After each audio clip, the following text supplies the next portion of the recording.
une petite anecdote dans un village où nous étions la semaine dernière, où il y a une dizaine de jours, pour réfléchir avec les élus et les habitants sur cette question-là. Et le maire de cette petite commune de 180 habitants, ou 147 habitants, je crois, nous disait que l'été dernier, un matin, en été, il a été obligé de sortir pour essayer de séparer deux personnes qui allaient en venir aux mains autour de la fontaine du village, parce qu'il y avait un habitant du village et puis un habitant d'un village voisin où la fontaine était fermée, il n'y avait plus d'eau. Et donc la fontaine est fermée, donc cette personne venait dans ce village-là pour remplir ses bidons de la bonne eau de cette fontaine. Et en fait, les gens venaient aux mains, puisque c'était vous venez dans notre village, nous prendre notre eau, mais pourquoi vous ne vous occupez pas de votre eau, etc. Et c'est très anecdotique et en même temps très, très révélateur.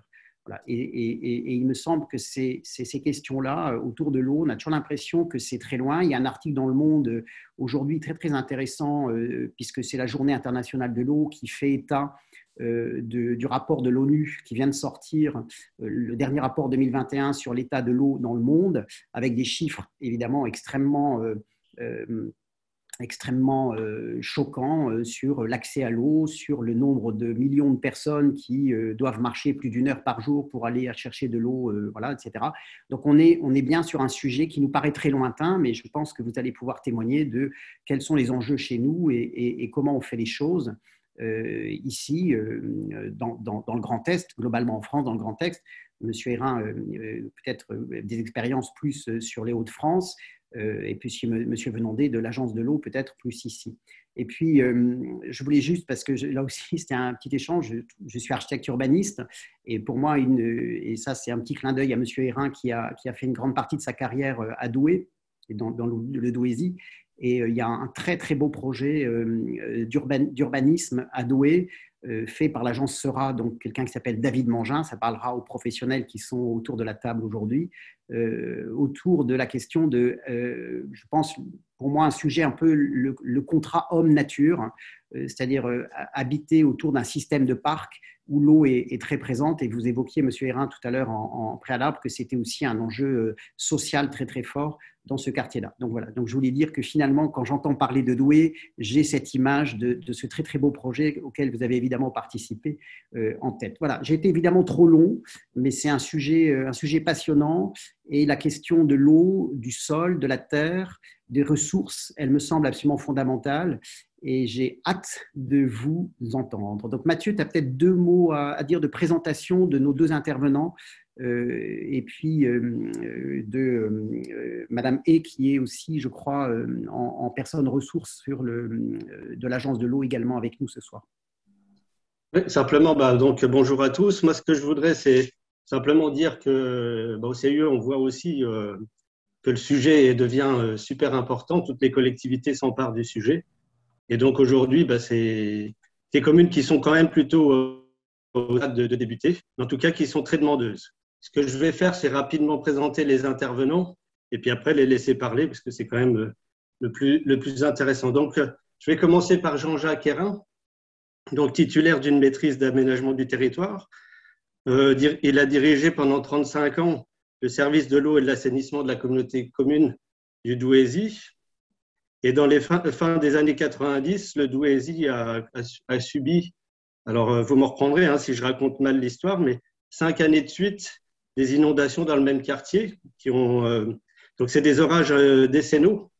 Alors comme ça s'appelle un orage décennaux, ça arrive toutes les décennies normalement. Et en tout cas, là, ça arrivait tous les ans. Donc c'est peut-être annonciateur aussi déjà du changement climatique. Et tout ça a invité les acteurs à agir. Ce qui fait que Douaisis a quand même bénéficie déjà aujourd'hui d'une longue expérience. Ça fait longtemps qu'ils ont commencé, 25 ans d'expérience, et des retours apparemment d'indicateurs et de choses chiffrées qui peuvent nous servir d'expérience pour nous qui sommes un peu plus débutants. Donc Jean-Jacques Hérin maintenant est président de l'ADOPTA. Donc c'est l'association pour le développement opérationnel et la promotion des techniques alternatives en matière d'eau pluviale. Ça a été créé en 1997 pour accompagner de façon pragmatique et opérationnelle, je reprends les termes, le changement des pratiques en matière de gestion des eaux pluviales. Ce qu'il faut voir, c'est qu'on a parlé beaucoup du Douaisis, Mais depuis janvier 2020, l'ADOPTA intervient aussi sur le territoire de l'Agence de l'eau Rhin-Meuse, donc notre secteur à nous, sur le secteur Grand Est, on va dire, et plus particulièrement avec Manon Hay, qui est l'animatrice du secteur Rhin-Meuse pour l'ADOPTA. Voilà. Je vais aussi présenter rapidement Nicolas Venandet de l'Agence de l'eau. Donc, c'est un ingénieur diplômé de l'ENGES. Alors, l'ENGES, c'est l'École nationale du génie de l'eau et de l'environnement de Strasbourg. Et il est en charge de la thématique eau dans la ville au sein de la direction de la connaissance, de la planification et du programme et des politiques d'intervention de l'Agence de l'eau Rhin-Meuse. Simplement, en quelques mots, simplement pour lui, la gestion intégrée des eaux pluviales est une solution qui qualifie de réaliste, durable, écologique et intéressant pour beaucoup de nos élus, mais aussi économique pour aménager l'espace urbain. On reparlera évidemment des subventions de l'Agence de l'eau Rhin-Meuse et on va parler aussi de diminuer les flux de pollution rejetés. C'est pas simplement juste infiltrer de l'eau. On va parler de recharger les nappes phréatiques, de réintroduire la nature en ville, de la revégétaliser, et tout ça pour mieux la préparer peut-être au changement climatique. Voilà, c'est un petit peu rapide, mais l'idée, c'est de donner la parole à nos trois intervenants. Je vous remercie et je vous passe la parole. Je pense que tout le monde voit la même chose que moi. Oui. C'est arrivé sur vos écrans, tout à fait. Voilà, le temps que l'informatique transporte les ondes. Voilà, bien, merci beaucoup de ces préambules, de ces présentations. Donc, effectivement, j'ai cette chance de bénéficier de près de 30 ans maintenant d'activité professionnelle en matière de gestion des eaux pluviales, ce qu'on appelle à la source ou à la parcelle, qu'on appelle aussi gestion intégrée et durable des eaux pluviales, à la fois donc, en termes de mise en place de politiques. Donc, comment concrètement on s'y prend pour écrire une politique digne de ce nom aujourd'hui, comment on la vit au quotidien et comment on la met en œuvre sur le terrain, à la fois en tant que maître d'œuvre, entreprise, fournisseur de matériaux, etc. Voilà, donc avant de vous passer en revue ça, je voulais juste, alors, pour passer à la diapo suivante,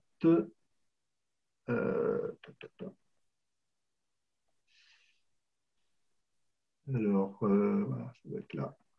Voilà, donc pour redire ce qui a été dit en termes de présentation d'Adopta, donc aujourd'hui, c'est une association qui est née sur le Douaisis pour le besoin du Douaisis qui change de politique en 1992-97, donc naissance officielle 97, et d'une association très locale. Aujourd'hui, on est devenu une association donc, reconnue largement plus que régionalement, nationalement, voire même internationalement, puisqu'on travaille pas mal avec nos voisins belges tout proches. Donc, officiellement, nous assurons une animation territoriale sur la totalité de la région des Hauts-de-France et sur presque la région Grand Est à travers donc, tout le territoire de l'Agence de l'eau de Rhin-Meuse depuis, comme ça vient d'être dit, depuis le début de l'année dernière avec la présence de Manon Hay qui est basée à Metz dans les locaux de l'Agence de l'eau.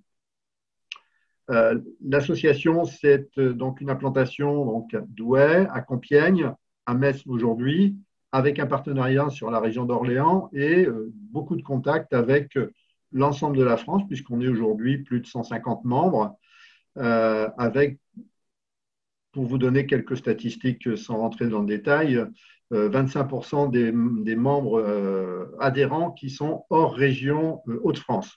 Donc, pour vous montrer l'éclectisme avec des départements, des régions, des villes importantes. La ville de Paris est adhérente à l'association. Pour ne vous citer que quelques références comme cela, le département de la Mayenne, le département de la Dordogne, la Haute-Saône, etc. Voilà. Nos activités, c'est donc au rang de 4. Je vais les détailler tout juste après.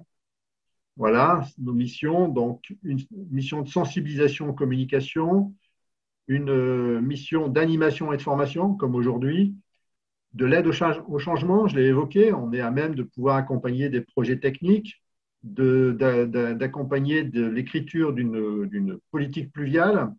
Et puis un quatrième volet aussi important qui est un volet de recherche et développement, mais de recherche et développement appliqué opérationnel. L'objectif, c'est à chaque fois de pouvoir, en mettant en œuvre des études, de répondre à des problématiques de freins techniques, technologiques, psychologiques vis-à-vis du recours à la gestion intégrée des eaux pluviales. Alors, la gestion durable et intégrée des eaux pluviales, c'est quoi? C'est, contrairement à la politique qui a été mise en place depuis le milieu du 19e siècle, et sans refaire l'historique, rappelez toutefois que la politique qui a été menée jusqu'à présent était liée à une problématique de besoin d'hygiéniser la ville. On mourait de maladies liées à l'eau.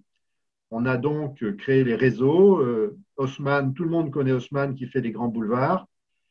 L'ingénieur Belgrand fait les réseaux de la ville de Paris. On imperméabilise la ville, c'est très important. Pourquoi on imperméabilise? Pour éviter que les eaux usées, les eaux pluviales, les ordures ménagères qui sont rejetées partout viennent polluer les puits dans lesquels on s'alimente en eau. Donc on imperméabilise la ville à cause de ça. Il faut vraiment se mettre ça en tête. Aujourd'hui, très clairement, on n'a plus besoin d'imperméabiliser la ville, on n'a plus besoin de rejeter les eaux pluviales, on collecte très bien les eaux usées, on les épure comme il faut, on gère à peu près bien les ordures ménagères, on n'a plus besoin d'évacuer l'eau pluviale de la ville et on n'a plus besoin d'imperméabiliser. C'est vraiment très important parce que ça change complètement le paradigme lié à la gestion de l'eau. Et donc, les grands principes aujourd'hui, c'est gestion au plus près du point de chute de cette eau, ne pas la concentrer, voilà, parce que concentrer l'eau, c'est augmenter les volumes à gérer en un point donné, et concentrer l'eau, c'est la faire ruisseler, c'est la polluer. 85% de la pollution des eaux pluviales qui s'écoule au bout d'un tuyau avant d'être rejetée au milieu naturel, 85% de cette pollution, c'est lié au ruissellement. Donc, dès lors que je n'ai pas de ruissellement ou très peu de ruissellement, eh bien, j'ai très peu de pollution et le sol va pouvoir gérer cette pollution, ce peu de pollution qui reste. Voilà. Ne pas enterrer l'eau, sauf au moment où on veut l'infiltrer.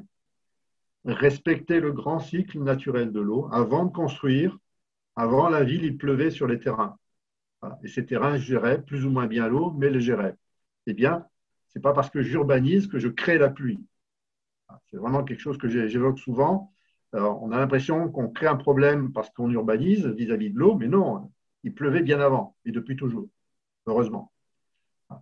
Donc, regarder la gestion naturelle de l'eau et la copier. Très grand principe, ne pas imperméabiliser, sauf bien sûr les toitures. Tout le reste pourrait être perméable.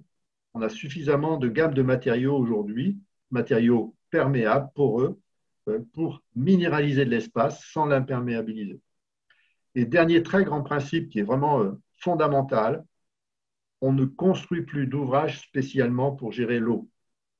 Autrement dit, je ne consomme plus d'espace, je n'utilise plus d'espace uniquement pour gérer l'eau pluviale.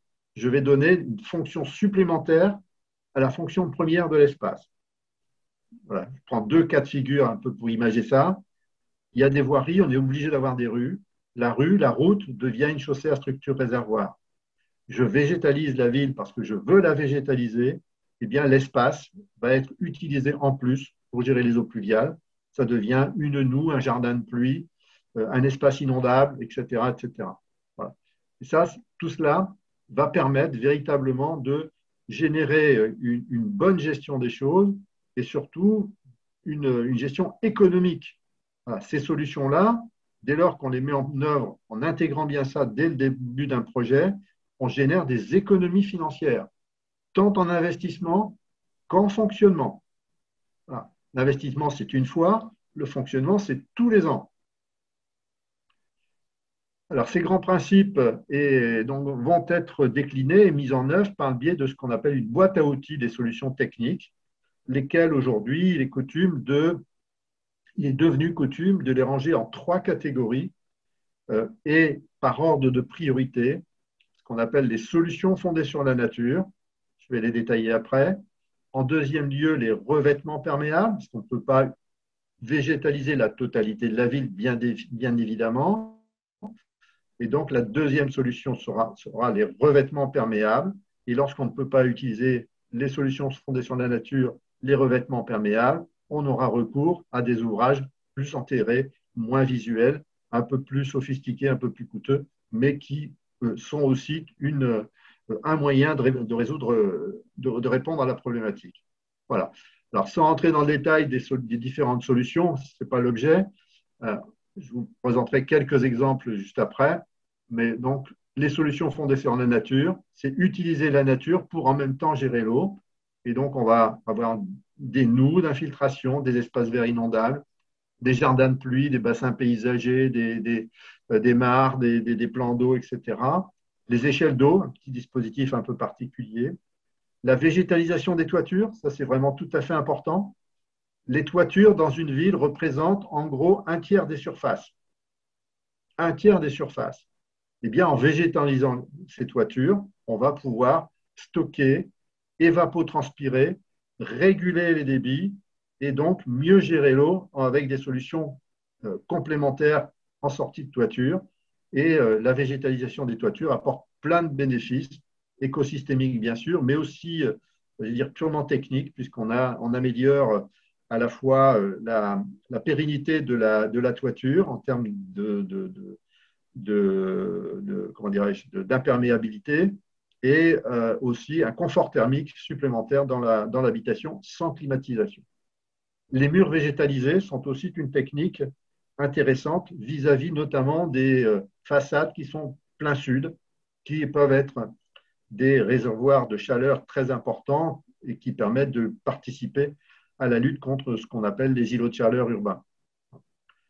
Dans les revêtements perméables, aujourd'hui, une gamme très fortement développée ces 3-4 dernières années. On a aujourd'hui un panel de solutions tout à fait performants, diversifiés, performants techniquement, abordables financièrement et qui rendent donc ces services. Ça va passer des dalles engazonnées, pavées, au mélange terre-pierre, aux matériaux granuleux. Il en existe aujourd'hui une gamme très importante, les enrobés poreux, etc.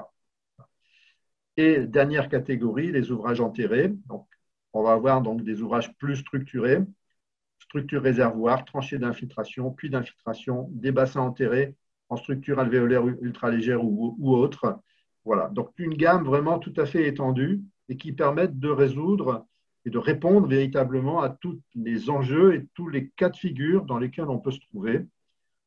Alors, ce qui est important aussi de prendre en considération dans cette boîte à outils, c'est que je ne vais pas faire de la noue parce que j'aime bien faire de la noue. Je fais de la noue parce que la solution est adaptée au contexte dans lequel le projet s'insère. Même chose pour une chaussée à structure réservoir, etc. Autrement dit, ce sont les opportunités et peut-être plus encore les contraintes d'un cas particulier, d'un projet particulier, qui vont nous faire choisir, utiliser telle ou telle technique ou telle combinaison d'outils. Ça, c'est vraiment tout à fait important. Alors, pour illustrer, voilà quelques exemples. Eh bien, on voit très souvent dans les aménagements urbains, quels qu'ils soient, les espaces verts plus hauts que les voiries. Eh bien, il suffit de faire un petit peu l'inverse, l'espace vert plus bas que la voirie pentée vers l'espace vert, et vous supprimez les tuyaux, les bouches d'égout, les grilles à valoir, etc., par le fait simplement que l'espace vert soit légèrement incurvé. Ça devient une noue très paysagère, on ne voit même pas que c'est une noue, et les eaux pluviales vont s'infiltrer sans aucune difficulté. Donc on voit que c'est vraiment un changement de paradigme, de vision que l'on doit avoir de la gestion de l'eau en ville, et ça peut être très simple. Voici d'autres exemples un peu plus combinés. Alors, j'ai pris des exemples un petit peu dans des ambiances très différentes. Le premier cas était sur des terrains qui étaient assez perméables. Là, ici, cet exemple ici, qui est le musée archéologique de Douai, on est sur l'argile. Voilà. Donc, on est dans les secteurs les plus contraints en termes d'infiltration. Eh bien, ce site, vous voyez qu'il y a le bâtiment, donc la photo en bas à gauche, c'est le bâtiment. La toiture est végétalisée, elle est en pente, mais elle est végétalisée. Le parking, que vous voyez donc en haut à gauche, est en mixte de revêtement perméable sur la partie parking. La partie voirie est pentée vers chacun des parkings. Et entre les parkings, vous avez des noues que vous voyez en premier plan sur la photo de droite. Voilà. Et donc là, c'est une photo qui est prise en été. En hiver, eh bien, cette noue est légèrement remplie d'eau et tout va s'infiltrer. Voilà. L'avantage d'utiliser la nature et d'utiliser comme ça le terrain, c'est que vis-à-vis d'une contrainte d'assainissement par tuyau, c'est que le tuyau est obligé d'évacuer l'eau au fur et à mesure de la pluie. C'est-à-dire qu'on a très peu de temps finalement pour évacuer. Lorsqu'on utilise le sol, on va utiliser le temps. C'est-à-dire qu'après la pluie, on a tout le temps jusqu'à la pluie suivante pour pouvoir infiltrer. Et donc, la notion de temps vis-à-vis de l'infiltration est particulièrement importante. Et donc, il faut vraiment prendre ça en compte. On n'a pas besoin d'avoir vidangé par infiltration la pluie en 2 heures. On peut utiliser la journée, voire 2 jours, voire même 3 jours, selon l'importance de cette pluie. Voici d'autres ambiances. Voilà, donc vous avez ici une réhabilitation de cité minière, réhabilitation de cité minière, une cité-jardin presque à l'anglaise. Voilà, toutes les voiries donc, ont été refaites et pentées vers une noue qui gère toutes les eaux pluviales et de la voirie, de l'espace piéton. Voilà. On est ici sur de l'habitat minier, donc de l'habitat qui est social, voire très social. Et vous voyez qu'on peut faire du paysager, du qualitatif, même dans des quartiers dits populaires. Et on est là aussi dans des terrains qui ne sont pas forcément très perméables. Et tout ça fonctionne particulièrement bien. Vous voyez ici la partie ici qui est en parking. Eh bien, on est sur du pavé à joint écarté qui permet donc d'avoir de l'infiltration. Autre ambiance ici, on est sur une commune de 700 habitants, salle des fêtes, toiture végétalisée, ici en partie, et parking en dalle gazon, voilà, qui a été réalisé. En plus, le maire, pour avoir un peu de marquage au sol, a mis des LED des LED photovoltaïques pour faire l'éclairage en plus des éléments perméables. Voilà, commune de 700 habitants. Et pour terminer, quelques exemples, un exemple de réalisation sur le territoire de votre département, donc ce qu'on appelle les usoirs ici, donc une réhabilitation, un exemple de réhabilitation, donc qui permet de gérer les eaux pluviales de la partie voirie, voilà, par des dalles engazonnées, par des espaces végétalisés, voilà, donc qui allie à la fois gestion des eaux pluviales et paysagement, cadre de vie. Voilà une autre vue de la même et fait l'objet d'une réhabilitation pour vous montrer que c'est tout à fait possible. Ça change complètement les ambiances avec un cadre de vie bien plus agréable.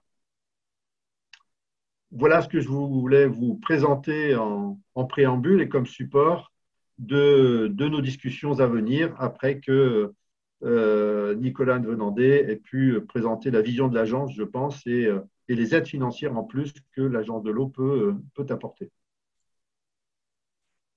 Merci. Ouais. Vas-y Mathieu, vas-y. Oui, simplement, je voulais donc remercier Jean-Jacques, mais simplement redire que les 2 dernières diapositives, on va faire une visite avec le CAUE des Vosges pour aller le voir sur le terrain en vrai le 2 avril. On en reparlera à la fin, je pense. Et voilà, c'est des choses qu'on ira voir. Et moi, j'avais peut-être une question pratique.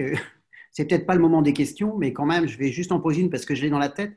Quand on récupère les eaux de ruissellement de la chaussée directement dans les noues et les espaces paysagers sur le côté, quid des pollutions d'hydrocarbures et de pneus, etc. Alors, c'est une très bonne question. Comme je l'ai expliqué, la plus grosse partie de la pollution des eaux vient du ruissellement. Et donc, le fait qu'une goutte d'eau traverse uniquement la voirie, c'est-à-dire en gros 5-6 mètres de distance, certes, elle se charge un petit peu de pollution, mais c'est 10-15% de ce qu'on a au bout d'un tuyau. C'est-à-dire qu'on a des concentrations de pollution qui sont faibles, on a des volumes d'eau qui sont faibles, puisqu'on ne gère que l'eau locale. Ça, c'est très important. Donc, quand vous avez une double notion en termes de pollution qu'il faut prendre en compte, c'est que vous avez une concentration faible et un flux faible. Et en plus, on utilise quand même beaucoup de surface de sol. Et donc, comme le sol est végétalisé, c'est donc un sol vivant. Un sol vivant, c'est un sol qui a de l'eau, qui a de l'air, donc de l'oxygène. C'est un sol qui a une vie microbienne et une biodiversité microbienne et bactérienne très importante, qui fait qu'on va avoir une dégradation naturelle de la pollution. Alors, bien évidemment, pas les métaux lourds. Les métaux lourds, s'ils étaient transformés, il y a longtemps qu'on serait tous riches et on aurait fait de l'or avec du plomb. Pour autant, toute la pollution organique va être transformée, y compris les hydrocarbures, pour peu qu'effectivement on fasse attention de ne pas la concentrer, cette pollution. C'est vraiment très important, d'autant plus que, contrairement au bout du tuyau, qui lui rejette au fur et à mesure de la pluie toute la pollution concentrée dans le milieu naturel, là, vous avez cette pollution, certes, qui est arrivée, mais encore, vous avez la notion du temps qui vient en faveur de ce rôle de dépollution. Ok. Bon, de toute façon, je pense qu'on reviendra sur les questions après. On demande à M. Venandé, du coup, de nous dire quel est le rôle de l'agence et qu'est-ce qu'il observe sur notre région. Oui, pour compléter, Nicolas Velandet, donc agence de l'eau rameuse, ben, effectivement, pour compléter d'abord cette question. Pour l'agence de l'eau, c'est important de rappeler, l'agence de l'eau a lancé et co-animé la nouvelle doctrine pluviale qui est partagée avec les services, notamment les DDT et la DREAL. Sur cet aspect pollution, il y a un consensus aujourd'hui scientifique et maintenant réglementaire pour arrêter les traitements pluviaux ponctuels sur des surfaces classiques, y compris des surfaces circulées, hormis les cas qui ont des risques très forts, type aire de lavage, autoroute, aéroport ou autres, ou certains risques industriels. C'est très important parce que c'est la base. Si on met un traitement, ça veut dire qu'on amène un tuyau vers le traitement, ça veut dire qu'on a des avaloirs, une collecte de l'eau pluviale, et donc on est à l'opposé de la gestion intégrée. Ouais. Et donc, c'est vrai que ce point-là est très important. Donc, aujourd'hui, il y a une doctrine pluviale partagée avec les services qui. J'ai un son là, excusez-moi en arrière-plan. Ouais. Non, c'est moi. Ouais, peut-être. Non, voilà. Merci. Il y a un certain monsieur Koulil, ou je ne sais pas, quelqu'un qui s'appelle Koulil, qui a son micro. Bon, je continue. En tout cas, la question de la gestion la question de la pollution a été bien partagée avec les services. Et aujourd'hui, on a un consensus national, des suivis faits par les agences, notamment sur les micropolluants, qui montrent qu'effectivement, on n'a pas d'efficacité à mettre en place, par exemple, un séparateur hydrocarbures. Le sol est bien plus efficace. Donc, la concentration va augmenter au fur et à mesure de l'écoulement de l'eau. Et donc, le fondement un peu de la gestion intégrée, c'est de gérer l'eau au plus près d'où elle tombe. Voilà. Donc, ensuite, pour préciser un petit peu les interventions de l'agence de l'eau, préciser que l'agence de l'eau est un acteur aujourd'hui de l'aménagement urbain. On a une politique d'aménagement dite eau et nature en ville qui fait qu'on intervient financièrement sur des projets d'aménagement urbain, sur des projets d'études, de planification dans le domaine de l'eau. Et puis il y a une grande nouveauté puisqu'on va avoir au mois d'avril la première commission de la gestion de l'eau et de l'urbanisme qui sera présidée par une présidente de votre secteur et une vice-présidente de votre secteur, Audrey Normand et Delphine Michel.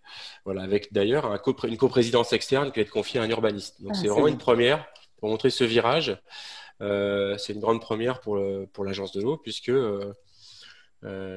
voilà, on est la première agence de l'eau à faire ceci en France. Mais ça montre voilà, cet engagement. Ça fait en réalité depuis à peu près une dizaine d'années que l'agence de l'eau est sur ces sujets. On a aidé et converti 200 projets ces 4 ou 5 dernières années, y compris des projets sur votre territoire. Alors à l'origine, il s'agissait de travailler classiquement sur les systèmes d'assainissement pour résorber, atteindre le bon état des masses d'eau et de l'eau aussi qu'on consomme. Donc c'était la construction de bassins d'orage, mais toujours avec une approche préventive qu'on favorise aujourd'hui dans nos contrats de territoire. Alors voilà, vous avez en bas une photo ici du plateau de haies. Des approches de ce type-là, on a fait la démonstration qu'elles pouvaient être plus compétitives. Et je vais vous montrer sur des exemples parce qu'on l'a chiffré, on l'a modélisé. Voilà, donc l'agence de l'eau peut avoir un appui sur les projets, un appui financier, mais un appui technique également. On n'est pas juste une banque, hein. Il y a une expertise au sein des agences de l'eau. On forme, et d'ailleurs on s'est entouré récemment par le biais d'un marché, d'un prestataire qui est Adopta. On est content de travailler avec Adopta, qui est une référence, si ce n'est la référence nationale du sujet. Mais ça fait déjà plusieurs années qu'au sein de l'agence, les gens sont formés, les chargés d'intervention, et il y a des experts sur le sujet. Voilà. Donc cette aide au changement, bah, elle passe par des aides à l'étude, par des aides aux travaux, et puis une sensibilisation. Vous voyez ici une photo, par exemple, sur la Comcom du Toulois plus récemment. Donc voilà, ce sont des logiques qui sont intégrées. Donc il y a déjà des exemples dans le 54, en avance sur les autres territoires aussi, hein, je pense comme le Douaisis. On n'est peut-être pas au niveau de Douai, mais on n'en est pas très loin aujourd'hui. Je pense qu'il y a beaucoup de références des collectivités qui travaillent sur beaucoup de sujets de planification. On travaille avec des services collèges, on travaille avec la direction des lycées, on travaille avec des bailleurs sociaux, on a des actions dans les quartiers prioritaires de la ville, on a des actions de requalification de voirie, on a sorti des vidéos, des fiches retour d'expérience. On travaille avec un ensemble d'acteurs d'urbanisme et justement, on a déjà, depuis 2014, on a déjà eu des échanges avec les CAUE, hein, et puis le CAUE 54 d'ailleurs est un CAUE avec qui on doit travailler plus bientôt. Voilà, je pense qu'on va en reparler. Voilà, en tout cas, vous avez ici des exemples sur le territoire de projets. Voilà, Plateau de Haies, Rosières-aux-Salines, Jarny, Pont-à-Mousson, par exemple. Donc, on a d'ailleurs un observatoire, hein, sur un meuse de projets. On ne les a pas tous mis, mais il y en a 200 qui sont référencés, voilà, sur une cartographie qui vous permet de retrouver, nous, un projet près de chez vous. Voilà. Donc, on a également produit des fiches retour d'expérience, je disais, des vidéos, et puis on a donc contribué à cette doctrine pluviale qui vient vraiment appuyer le discours qu'a présenté Jean-Jacques avant. Et puis, ça veut dire qu'on est tout à fait aligné entre les services de l'État, les DDT, les DREAL et l'Agence de l'eau, tout à fait aligné avec les collectivités pour trouver des solutions plus économiques et plus écologiques au projet. Voilà, donc je ne vais pas redétailler ce slide-là, mais on passe toujours d'un projet qui est un projet initial, souvent bien fait par un maître d'œuvre, souvent bien fait par le concepteur, par contre, dans lequel l'eau n'est pas intégrée au départ. Donc souvent, on doit convaincre, on doit expliquer, on doit regarder les profils en long, en travers, faire des remarques sur le... On a souvent des bureaux d'études techniques qui nous disent on ne peut pas infiltrer, ce terrain n'infiltre pas. Le terrain ne boit pas, et puis finalement, en s'appuyant parfois sur l'étude géotechnique. Donc, on pourra en reparler, mais tout ça, ça se déconstruit et ça se modifie pour arriver à des projets qui sont plus vertueux et qui sont meilleurs pour les collectivités. Donc, pour ne pas être trop long, je vais vous montrer quelques études de cas. Je voulais juste commencer si ça fonctionne. Alors, si on a le flux vidéo qui est suffisant, je voudrais essayer de partager une petite vidéo qui dure 2 minutes avec le retour d'expérience d'une collectivité qui le présente. C'est l'entrée de la ville de Pont-à-Mousson, avenue des États-Unis, sur laquelle l'agence de l'eau est intervenue, méthodologiquement et financièrement. Donc, je vais essayer d'arrêter ma présentation et de basculer sur la vidéo.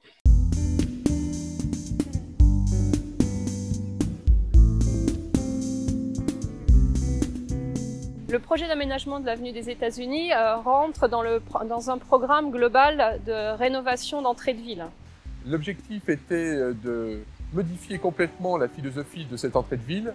Nous avions une entrée de ville qui datait de la création de l'autoroute. Donc les gens se lâchaient et avaient déjà presque l'impression d'être sur l'autoroute. Donc on voulait casser cela et faire une entrée de ville qui soit vraiment urbaine et qui soit vraiment dans la ville. On a requalifié à peu près 1 km de voirie sur une emprise totale de 25 000 m².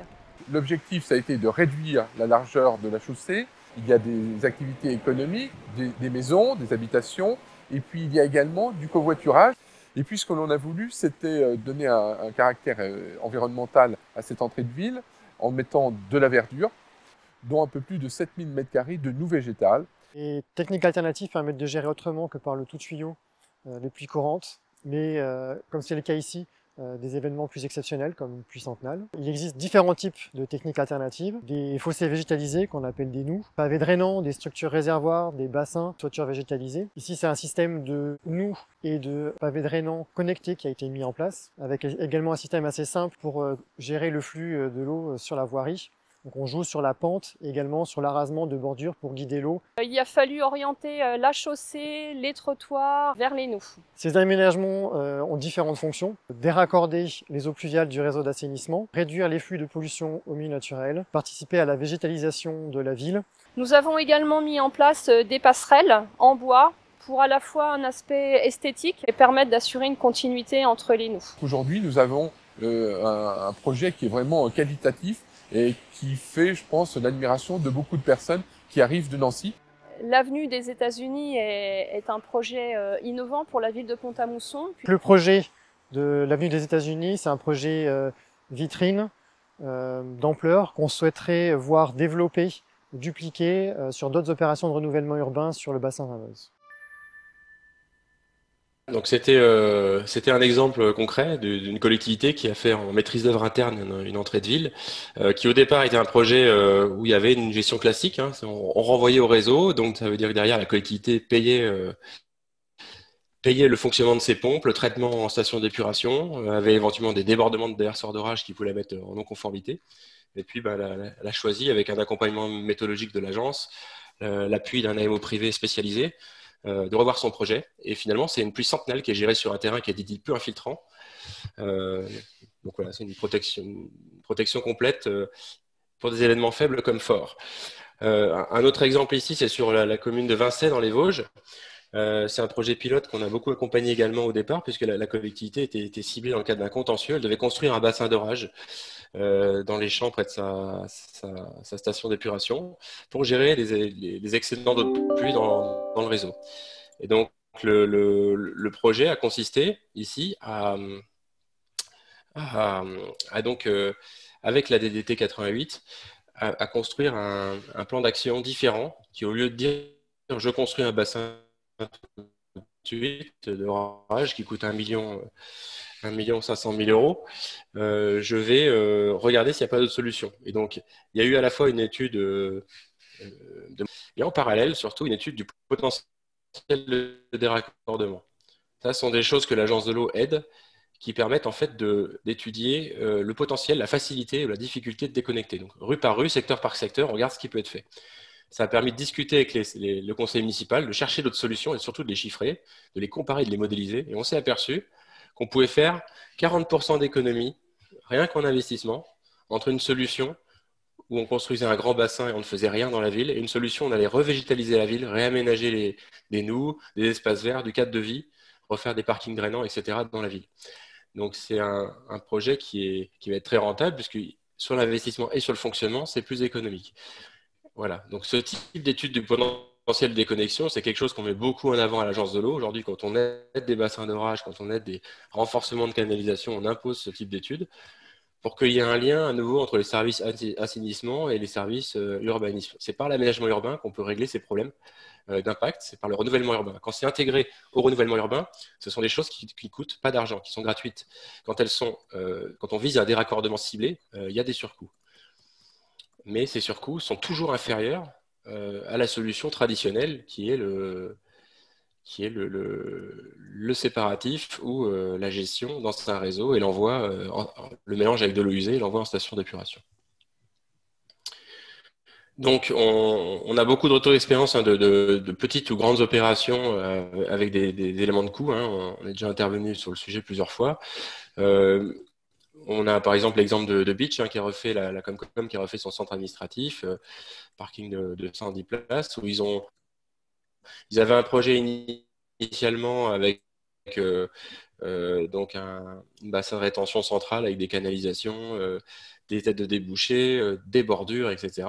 Et en reprenant ce projet, en enlevant tous ces articles de voirie superficielle, des pré-traitements qui étaient inutiles, en travaillant juste en surface par un profilage des terrains, ils ont pu faire quelque chose de beaucoup moins profond et beaucoup plus doux et économiser donc sur les réseaux. Et donc ici, c'est une économie de 30% sur ce petit projet d'aménagement.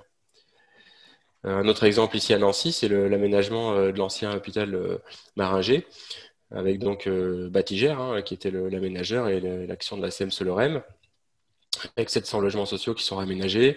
Donc des bâtiments sont conservés, d'autres sont reconstruits. Il y avait donc un projet initial qui prévoyait de garder des bâtiments, mais aussi de refaire la partie centrale des voiries, avec notamment la construction d'un petit réseau d'amener vers un bassin enterré. Alors c'est mieux qu'un réseau traditionnel doublé, mais c'est souvent le réflexe qu'ont les concepteurs. Ils font pas complètement de la gestion intégrée. On peut pas s'empêcher de mettre des tuyaux, une collecte d'eau, et puis de ramener ça dans un bassin central, si possible enterré. Et donc par-dessus, il y a un espace vert. Donc ça a été optimisé par un AMO du maître d'ouvrage. Et après une discussion avec les services, il y a pu y avoir un travail pour travailler entièrement en surface avec des nous. Et même sur ce projet qui était déjà plutôt bien pensé au départ, il y a eu une économie supplémentaire de 300 000 €. Donc c'est un projet sur la partie VRD uniquement, hein, c'est-à-dire sur un projet d'1,8 million, on est passé à un projet d'1,5 million, c'est à peu près 17% d'économie. Tout ça sont des projets sur l'existant, hein, je vous montre, hein. Ce n'est pas des projets neufs. Sur le neuf, évidemment, c'est encore bien supérieur en termes d'économie. Voilà un petit exemple tout simple de ce qui peut être fait pour un rond-point. On peut garder la logique de chasse-roue sur un rond-point tout en laissant l'eau s'écouler dans un rond-point creux. Voilà.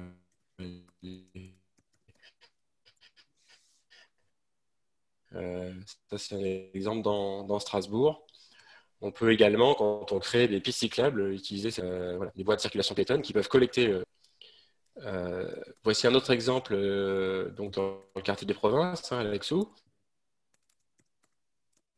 où il y a une surface très associative et du temps libre qui fait à peu près un demi-hectare, et donc qui comprend des bâtiments et donc des surfaces en enrobé. Ça ressemble un peu à nos cours d'école, hein, puisque vous savez, l'agence de l'eau a lancé un plan école en fin d'année dernière, hein, qui est valable jusqu'à la fin de cette année, avec des plafonds particuliers.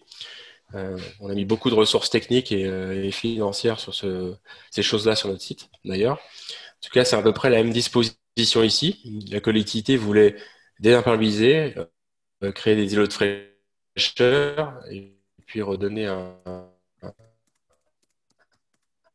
restructurer son site. Donc là, il y a une opportunité intéressante, parce que ça veut dire on reprend des structures, on réorganise. Alternative a pu être mise en œuvre avec le son est mauvais, me dit Manon. J'ai un mauvais son. Ok, je vais essayer. Bon, j'espère que vous m'entendez bien. En tout cas, des pavés perméables, des noues, une végétalisation et puis des récupérateurs d'eau de pluie.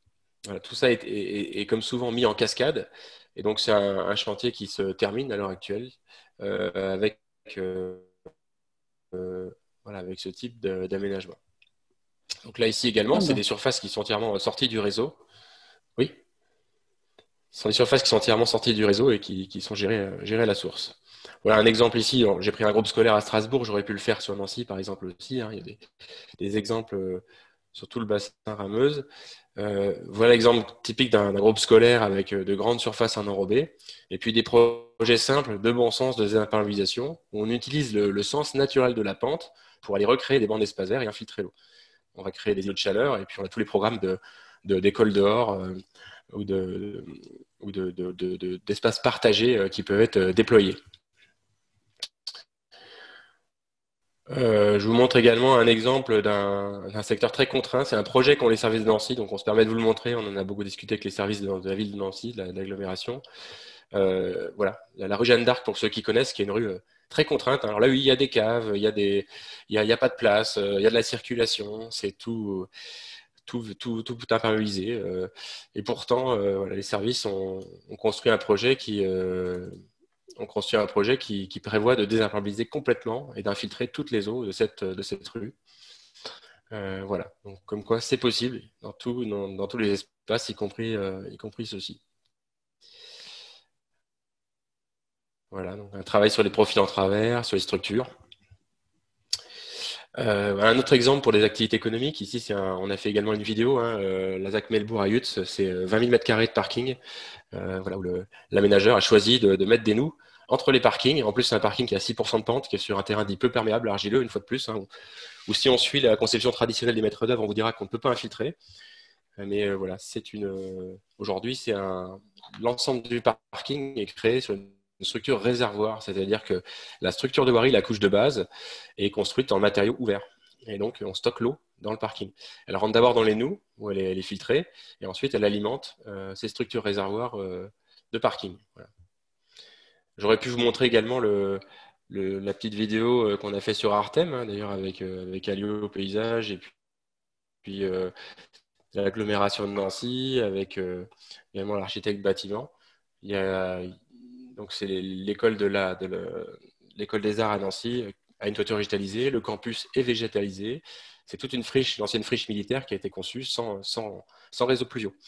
D'ailleurs, on a également aidé avec le CD54 la réalisation du collège Artem qui va également se faire en infiltration, juste à côté sur le même site de friche. Voilà, donc il y a beaucoup d'exemples sur le bassin. Pour finir, je vous montre un exemple d'une petite commune rurale qu'on a présentée vendredi dernier à notre colloque des collectivités. Voilà, une petite commune rurale de 1000 habitants qui était classée ABF, hein, c'est Rodmac dans le 57 qui dispose d'un château, et puis qui a aménagé une opération importante pour elle, puisque 40% de la population allait en dépendre, sur un terrain qui était dit non infiltrant, avec un projet de départ où on arrivait à des terrains habités de 10-8. Hein, pour ceux qui connaissent, c'est censé être complètement, souvent on nous écrit imperméable.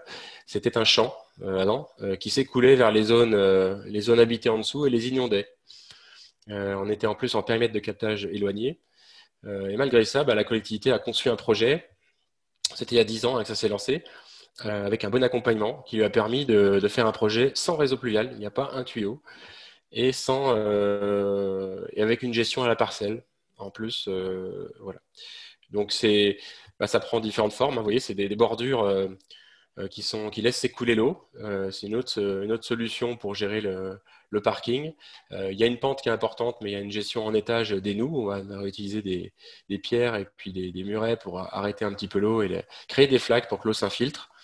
Et aujourd'hui, c'est une opération qui a subi de fortes pluies ces dernières années et qui a très bien fonctionné. Et aujourd'hui, ils n'ont plus de problème d'inondation en aval. Ça a même permis de régler le problème d'inondation qu'il y avait avant.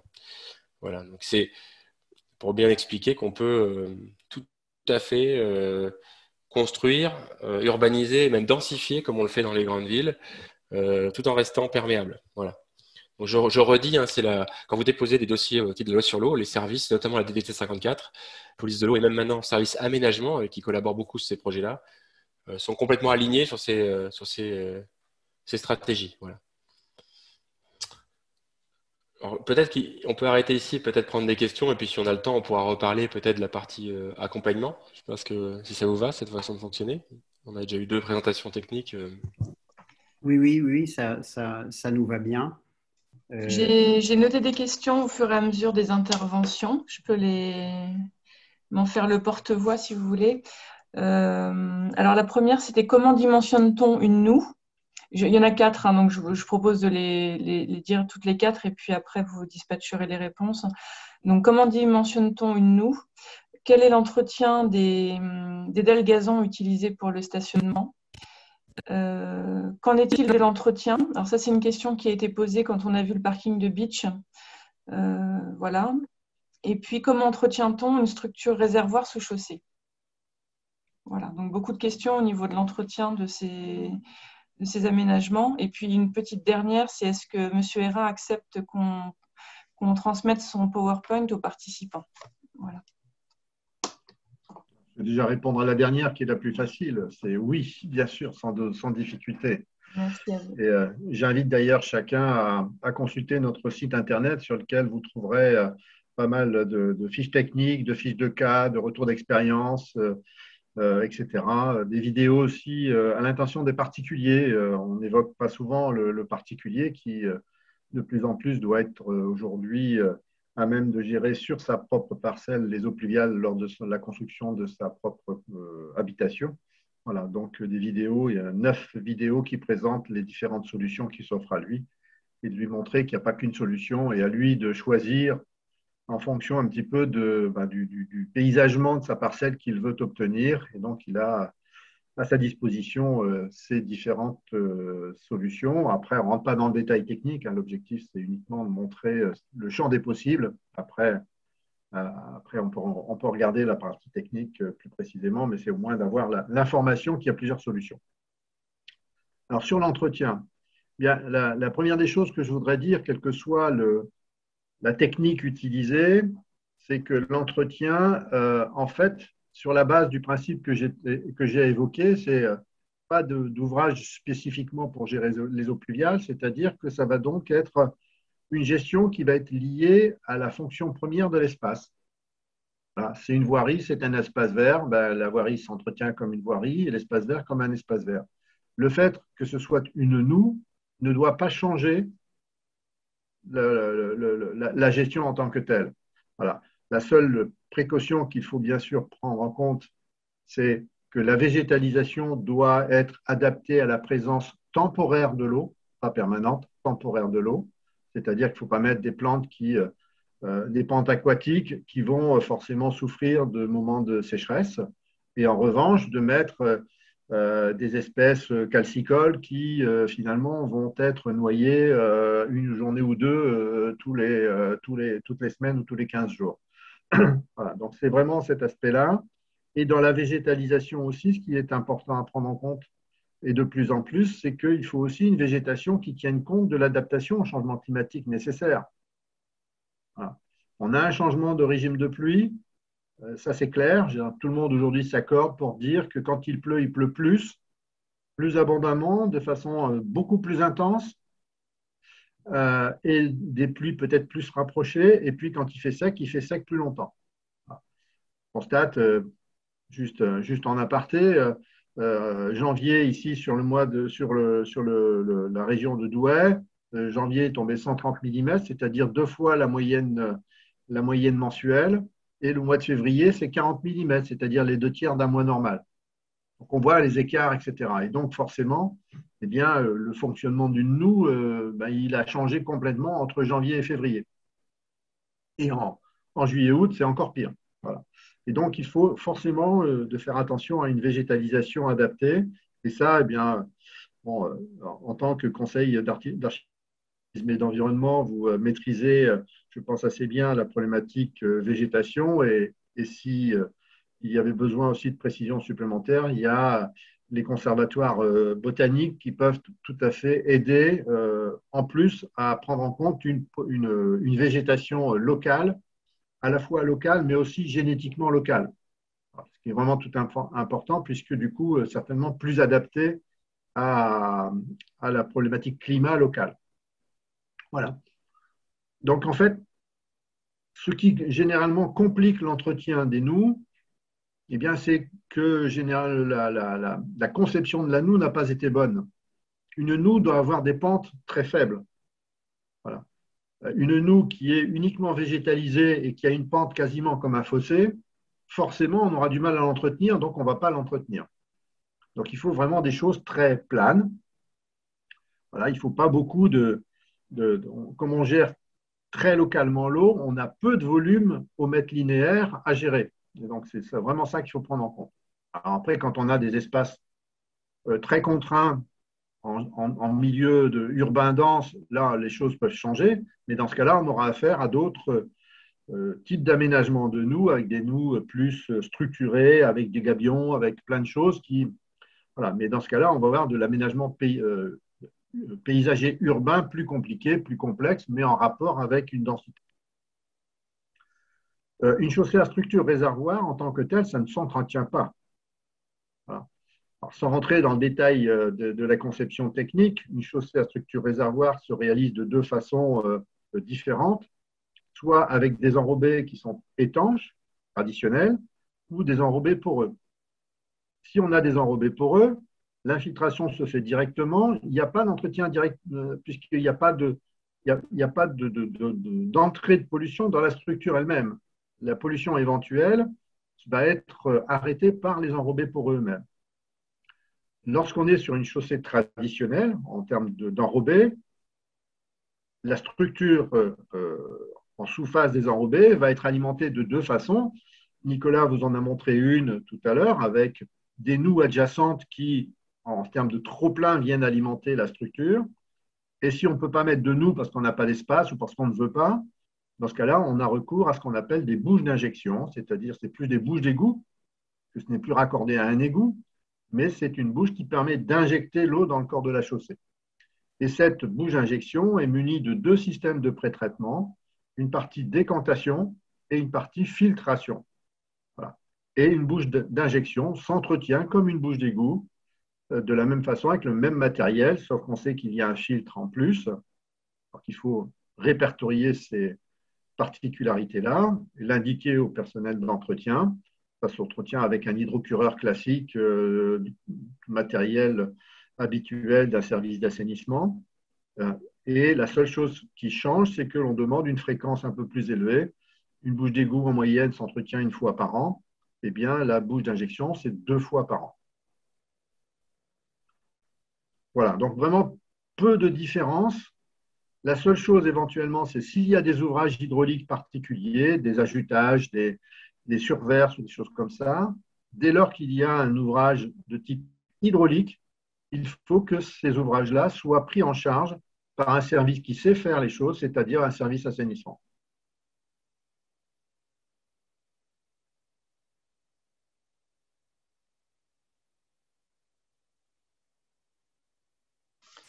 J'ai d'autres questions qui sont arrivées entre-temps. Monsieur Venandet, vous vouliez compléter peut-être les propos de Monsieur Hérin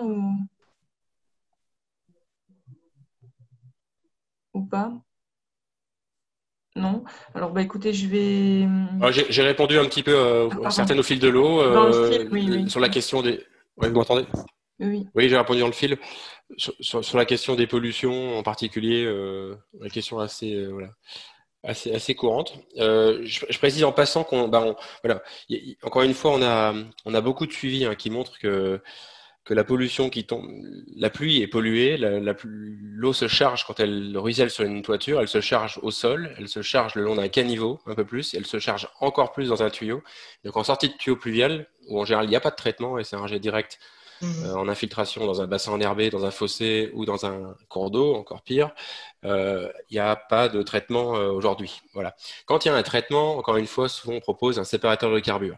Et ça, comme Jean Jacquin ou d'autres spécialistes, des chercheurs particuliers qui ont travaillé du LESU, du Sterema ou autres l'ont déjà montré par le passé, les séparateurs de carbure, c'est 5 mg de HAP en sortie garantie, alors qu'aujourd'hui, les concentrations moyennes sont à moins d'1 milligramme avec des pics à 2 ou 3 de temps en temps.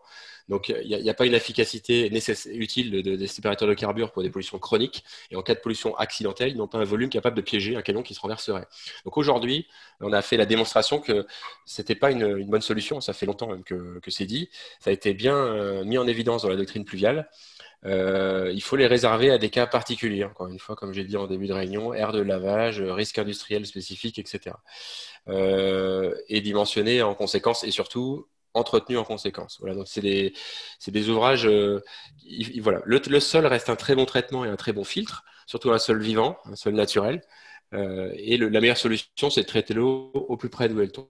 Voilà, c'est la meilleure manière de répondre à la pollution, notamment particulière, qui est très bien abattue. Et même, on l'a vu récemment, un chercheur de l'INRA avec de l'INSA, pardon, sur la pollution dissoute, puisque même l'abattement volumique tellement important qu'on fait sur l'eau, puisque toutes les petites pluies sont absorbées dans le sol, il y a même un abattement sur certains polluants dissous qui a été montré. Donc globalement, ça reste quelque chose de consensuel aujourd'hui dans l'approche. Donc, il n'est plus nécessaire ni demander de mettre des séparateurs hydrocarbures qui d'ailleurs souvent seront des plaies pour les collectivités qui les exploiter. Voilà. C'est très souvent non exploité. Non, c'est pour mon flux vidéo que j'ai coupé la caméra. Voilà. Simplement, peut-être ajouter une petite chose, on a parlé de sol vivant, c'est simplement aussi toutes les techniques de permaculture qu'on commence à voir peut-être plus dans les potagers ou dans les champs, mais c'est pareil dans une noue. Plus il va y avoir de vie, et donc ça, c'est les paillages, ça va être toutes ces techniques qu'on connaît bien.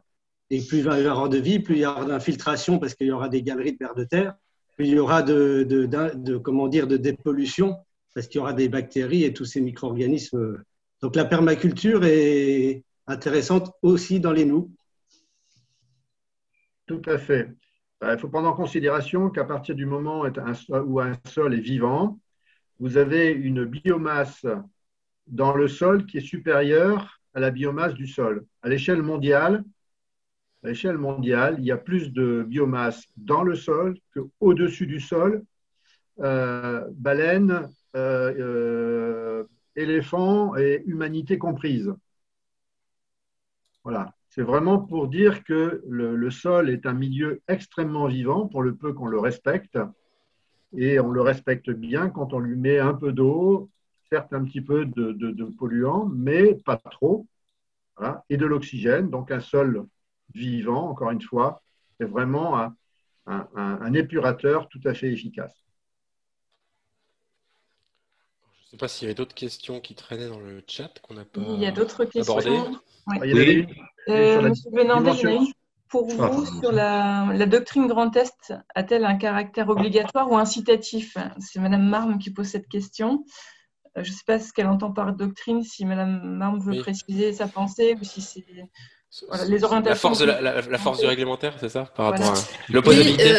bonjour, Nathalie Marme, paysagiste concepteur. Effectivement, on parle de cette doctrine Grand Est avec l'agence de Rhin-Meuse de l'eau avec laquelle on travaille voilà, sur beaucoup de projets, mais quand on se heurte à une collectivité des élus, on va dire, réticents à nos arguments, et pas soutenu spécialement par un bureau d'études techniques sur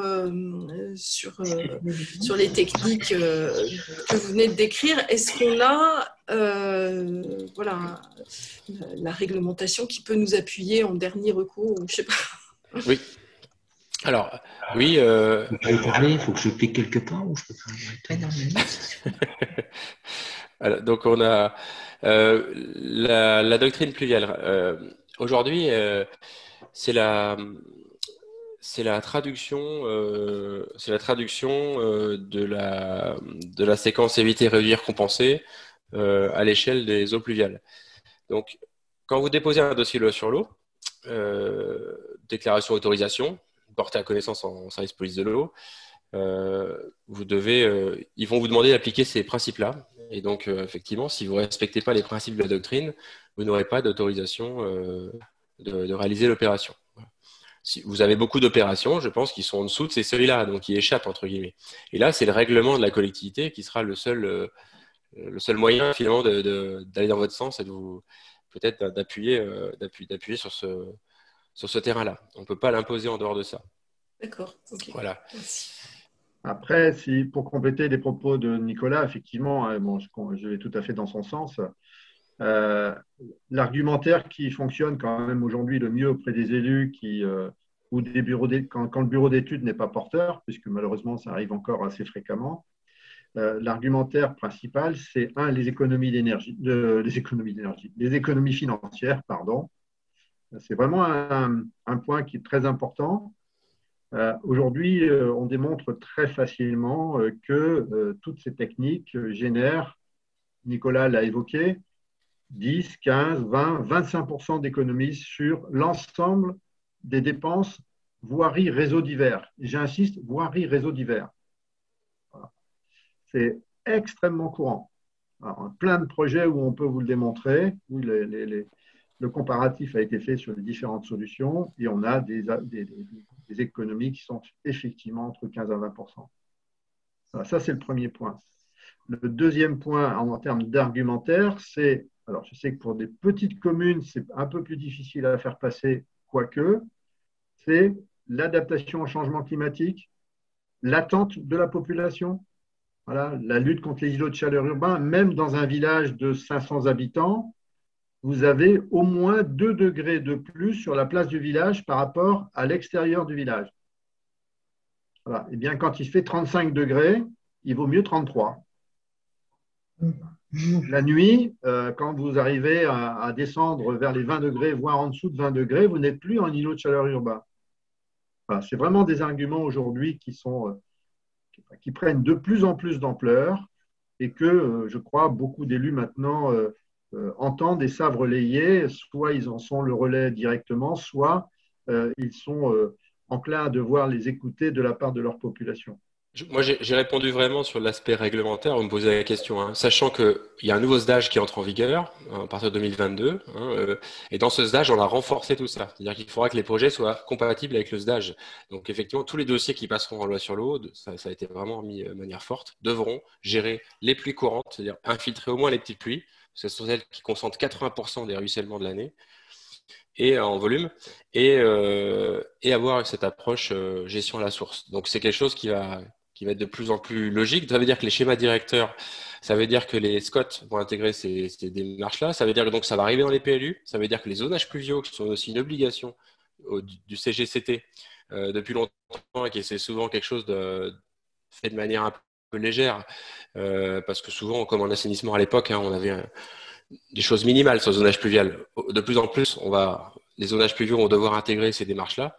Donc, c'est quelque chose qui est en train d'arriver de toute façon indirectement à chaque fois qu'il y aura une modification de PLU dans les orientations, dans les projets de PLU, et qui va arriver par ici. Là, je parle vraiment sur l'aspect aujourd'hui opposabilité d'un projet. Effectivement, comme l'a dit Jean-Jacques, on peut parler de l'intérêt financier, on peut parler de l'intérêt technique. C'est vrai qu'un élu qui paye des deux côtés, qui paye des tuyaux, qui doit les remplacer dans 60 ans au titre de la M49, qui doit payer la gestion de ses eaux sur sa station d'épuration, il paye des deux côtés. Dans une petite commune, on s'en rend souvent plus compte que dans les plus grandes agglomérations. C'est quelque chose on cloisonne moins naturellement quand on est plus petit, mais c'est assez évident. Donc c'est évident quand c'est sur une opération nouvelle, comme l'exemple que j'ai montré de Ronac. Bon, ben voilà, 20-25% du coût de viabilisation d'un lotissement, c'est le pluvial, sans parler des parcelles perdues non cessibles pour faire des bassins grillagés qui sont souvent des plaies un peu dans l'opération. Donc aujourd'hui, on n'est plus du tout sur cette conception-là. Ce qui est important, c'est que surtout, le travail qu'on a fait avec les services de l'État, c'est pour vous dire que côté public, les choses sont claires pour ceux qui veulent le faire, en attendant d'être obligés de le faire. Ceux qui veulent le faire sont soutenus par le public. Il y a la notion de risque acceptable, parce que vous voyez, il y a beaucoup de questions sur l'aspect pollution finalement. C'est une question qui est partagée. On ne demande plus de faire une démonstration d'un niveau recherche à chaque fois qu'on veut faire une opération d'aménagement de 5000 m² pour savoir s'il y a un impact ou pas sur la nappe. On fait plus ce genre d'approche. Si vous êtes dans un secteur de DUP, c'est l'avis évidemment de l'hydrogéologue agréé qui sera important. Il faudra s'y fier. S'il dit on n'infiltre rien du tout, vous ne pourrez pas infiltrer. On discute aujourd'hui avec les hydrogéologues agréés. On a commencé ces discussions-là d'ailleurs avec Adopta. On discute avec l'ARS dans ce cadre-là. Peut-être qu'un jour, les règlements types de DUP évolueront. On discute avec les services risques, les DDT pour les PPRM. On discute avec les ICPE pour évoluer les choses au niveau des industries également. Quand on a un site industriel qui fait 10 hectares, qui a un bâtiment à risque qui fait 1 hectare, il est dommage que les 9 autres hectares, qui sont des bâtiments administratifs ou des parkings, soient gérés dans un grand bassin en béton, alors qu'ils pourraient être gérés d'une autre manière. Tout ça, c'est des choses qui sont en train d'évoluer progressivement. Mais pour vos projets d'aménagement urbain, aujourd'hui, ça se fait déjà beaucoup autour de vous. Vous en voyez déjà pas mal. Je peux que vous dire d'être bien accompagné dans la conception des projets. L'agence de l'eau peut vous aider. Adopta peut intervenir. Nous pouvons déclencher des avis ponctuellement d'Adopta avec Manon E, qui est très performante et qui en a donné une 60aine l'année dernière. Donc, via les chargés d'intervention, via Adopta, on est capable d'appuyer les projets. Et on a des démonstrations sur des projets de densification d'immeubles ou de rues qui sont vraiment intéressants de ce point de vue-là. On fait de l'économie où on travaille à coût constant en remettant de l'argent dans le qualitatif. Donc, c'est voilà, côté positif de ces aménagements, c'est qu'ils sont gagnants pour tout le monde et c'est une vision qui est partagée aujourd'hui. Voilà. Donc, allons-y. J'ai vu quelques questions aussi sur lesquelles je peux peut-être apporter quelques réponses également. Humidité dans les caves ou aggravation de l'humidité dans les caves. Alors ça aussi, c'est un sujet qu'on sait tout à fait traiter. Alors s'il y a d'humidité déjà dans les caves avant de faire de l'infiltration, c'est que, la cave n'est pas étanche. Or, il faut rappeler que je crois que c'est le code de la santé publique prévoit que les constructions doivent être étanches, etc. Qu'une cave, elle doit avoir sa propre étanchéité. On ne peut pas demander au domaine public d'assurer l'étanchéité d'une cave privative. Il faut quand même rappeler ça. Alors, ceci étant, l'objectif, ce n'est pas d'aggraver la situation, mais on prend toujours comme exemple, il ne manque pas de construction avec des sous-sols, des caves, est entouré d'une pelouse. Voilà. On ne se pose pas la question de savoir si l'eau qui tombe sur la pelouse va poser un problème vis-à-vis de l'habitation. Eh bien, dans la gestion des eaux pluviales par toutes les techniques qu'on vous a présentées, l'objectif, c'est surtout de ne pas concentrer l'eau là où on veut l'infiltrer. Voilà. Vous faites une chaussée à structure réservoir, eh bien, la structure réservoir ne gère pas plus d'eau que celle qui tombe sur la pelouse qui est contiguë à la cave. Donc, on n'aggrave pas de situation puisqu'on n'apporte pas plus d'eau. Voilà, c'est vraiment tout à fait important. Après, lorsqu'il y a des caves, on ne va pas prendre le risque pour autant d'aller construire une chaussée réservoir contre l'habitation, contre le sous-sol. On va s'écarter, c'est-à-dire qu'on aura le trottoir, la piste cyclable, la zone de stationnement, par exemple, qui seront intermédiaires entre la chaussée réservoir et l'habitation. Et donc, on va avoir une distance qui sera, en gros, égale à la profondeur de la cave. L'eau est fainéante, elle va au plus simple. Et si tant est qu'il y ait des risques, imaginons qu'on ait des sols très perméables, excusez-moi, eh bien, dans ce cas-là, on prendra quelques précautions simples, c'est-à-dire que sur le flanc de la structure réservoir, on viendra mettre une membrane étanche pour empêcher l'eau d'aller vers ce côté-là. Donc, il y a des réponses techniques très simples, peu coûteuses, très efficaces vis-à-vis de tout cela. J'ai quelques questions qui concernent peut-être plus des communes rurales. Comment gérer le dilemme entre l'infiltration le long d'une voie communale et la dégradation que celle-ci peut entraîner avec le gel? On a une commune qui a été construite au-dessus de nappes phréatiques. Y a-t-il des contre-indications? Et puis, le problème en campagne de soucis avec les drainages sans autorisation sur des parcelles de moins de 20 hectares qui, cumulés, forcément, entraînent de gros soucis d'inondation à gérer pour la commune. J'ai répondu aux questions 2 et 3 hein, dans le chat. Mais on peut y revenir si vous voulez. Oui, on peut y revenir rapidement. Le gel, très clairement, s'il gèle en profondeur, c'est qu'il n'a pas plu au moins 3 jours. Voilà.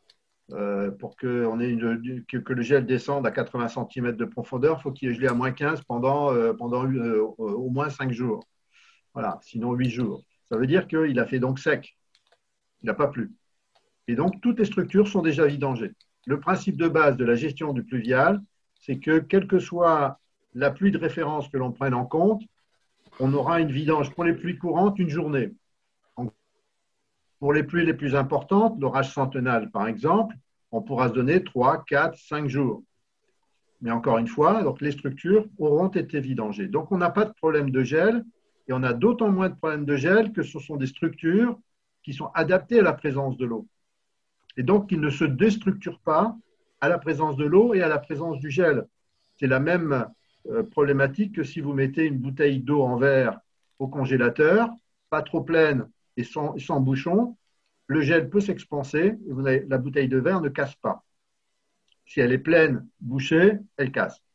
Eh bien, une structure réservoir se comporte exactement de la même façon.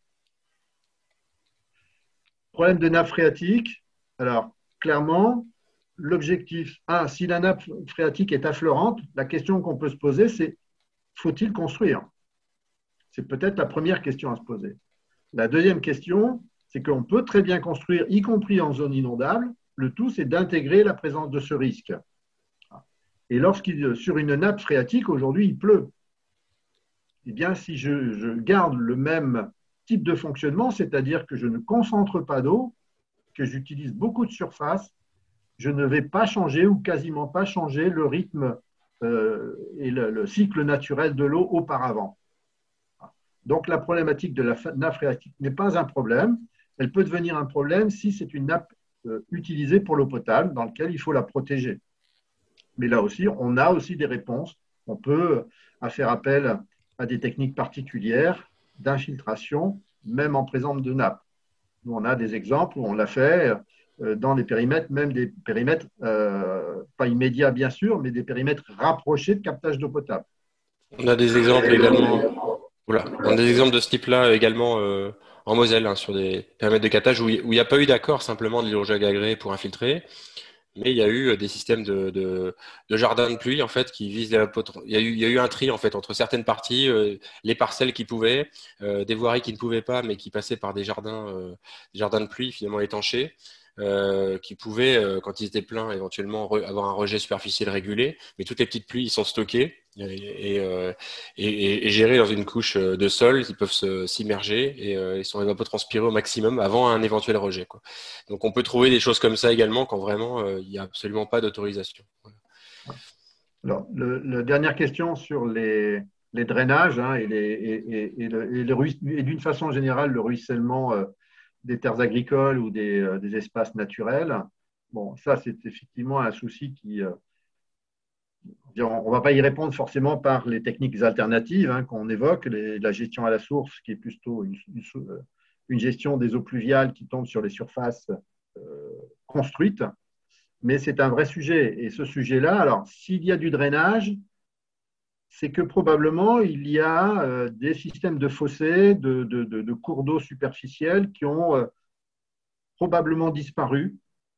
Donc, ce qui serait intéressant dans ces cas-là, c'est de rechercher les cadastres et les plans Cassini pour voir quelle était la situation il y a 100, 150, 200 ans et d'essayer dans ce cas-là, de reconstituer un réseau hydrographique de surface pour que ces drainages n'aboutissent pas dans les réseaux d'assainissement communaux. Ceci étant, il faut rappeler qu'un drainage, quel qu'il soit, s'il veut se rejeter sur un réseau d'assainissement, qu'il soit unitaire, séparatif, pluvial, etc., doit obtenir une autorisation administrative du propriétaire du réseau dans lequel il se raccorde. Ah ben si, c'est une obligation que d'obtenir l'accord. Vous ne pouvez pas utiliser un service public sans l'accord du service public. Voilà. Là, c'est une question de droit pur et simple. Hein. Chose aussi importante, c'est qu'il faut rappeler aussi les principes du code civil, voilà, les articles 640 et 641, propriétaire d'un sol et propriétaire de l'eau qui sont sur son sol, et le deuxième qui dit on ne peut pas empêcher les écoulements naturels, mais on ne peut pas les aggraver. Ou si je les aggrave, je dois compenser. Voilà. Ça, ce sont vraiment deux articles écrits sous Napoléon, hein, rappelons-le, et qui sont toujours d'actualité, malgré toute la réglementation qui s'est déployée depuis 1992. J'avais effectivement répondu dans le sens du zonage pluvial, hein, puisque encore une fois, je reviens sur ce document qui est une obligation et sur lequel on n'exploite pas toujours toutes les possibilités, mais effectivement, une petite commune qui fait 1 hectare de surface urbaine et qui a 150 hectares de terrain autour, notamment agricole, c'est compliqué. On peut faire la gestion intégrée comme on veut, ça n'empêchera pas d'inondation dans la commune, évidemment. Donc, il faut simplement recréer comme on le fait dans les grandes agglomérations.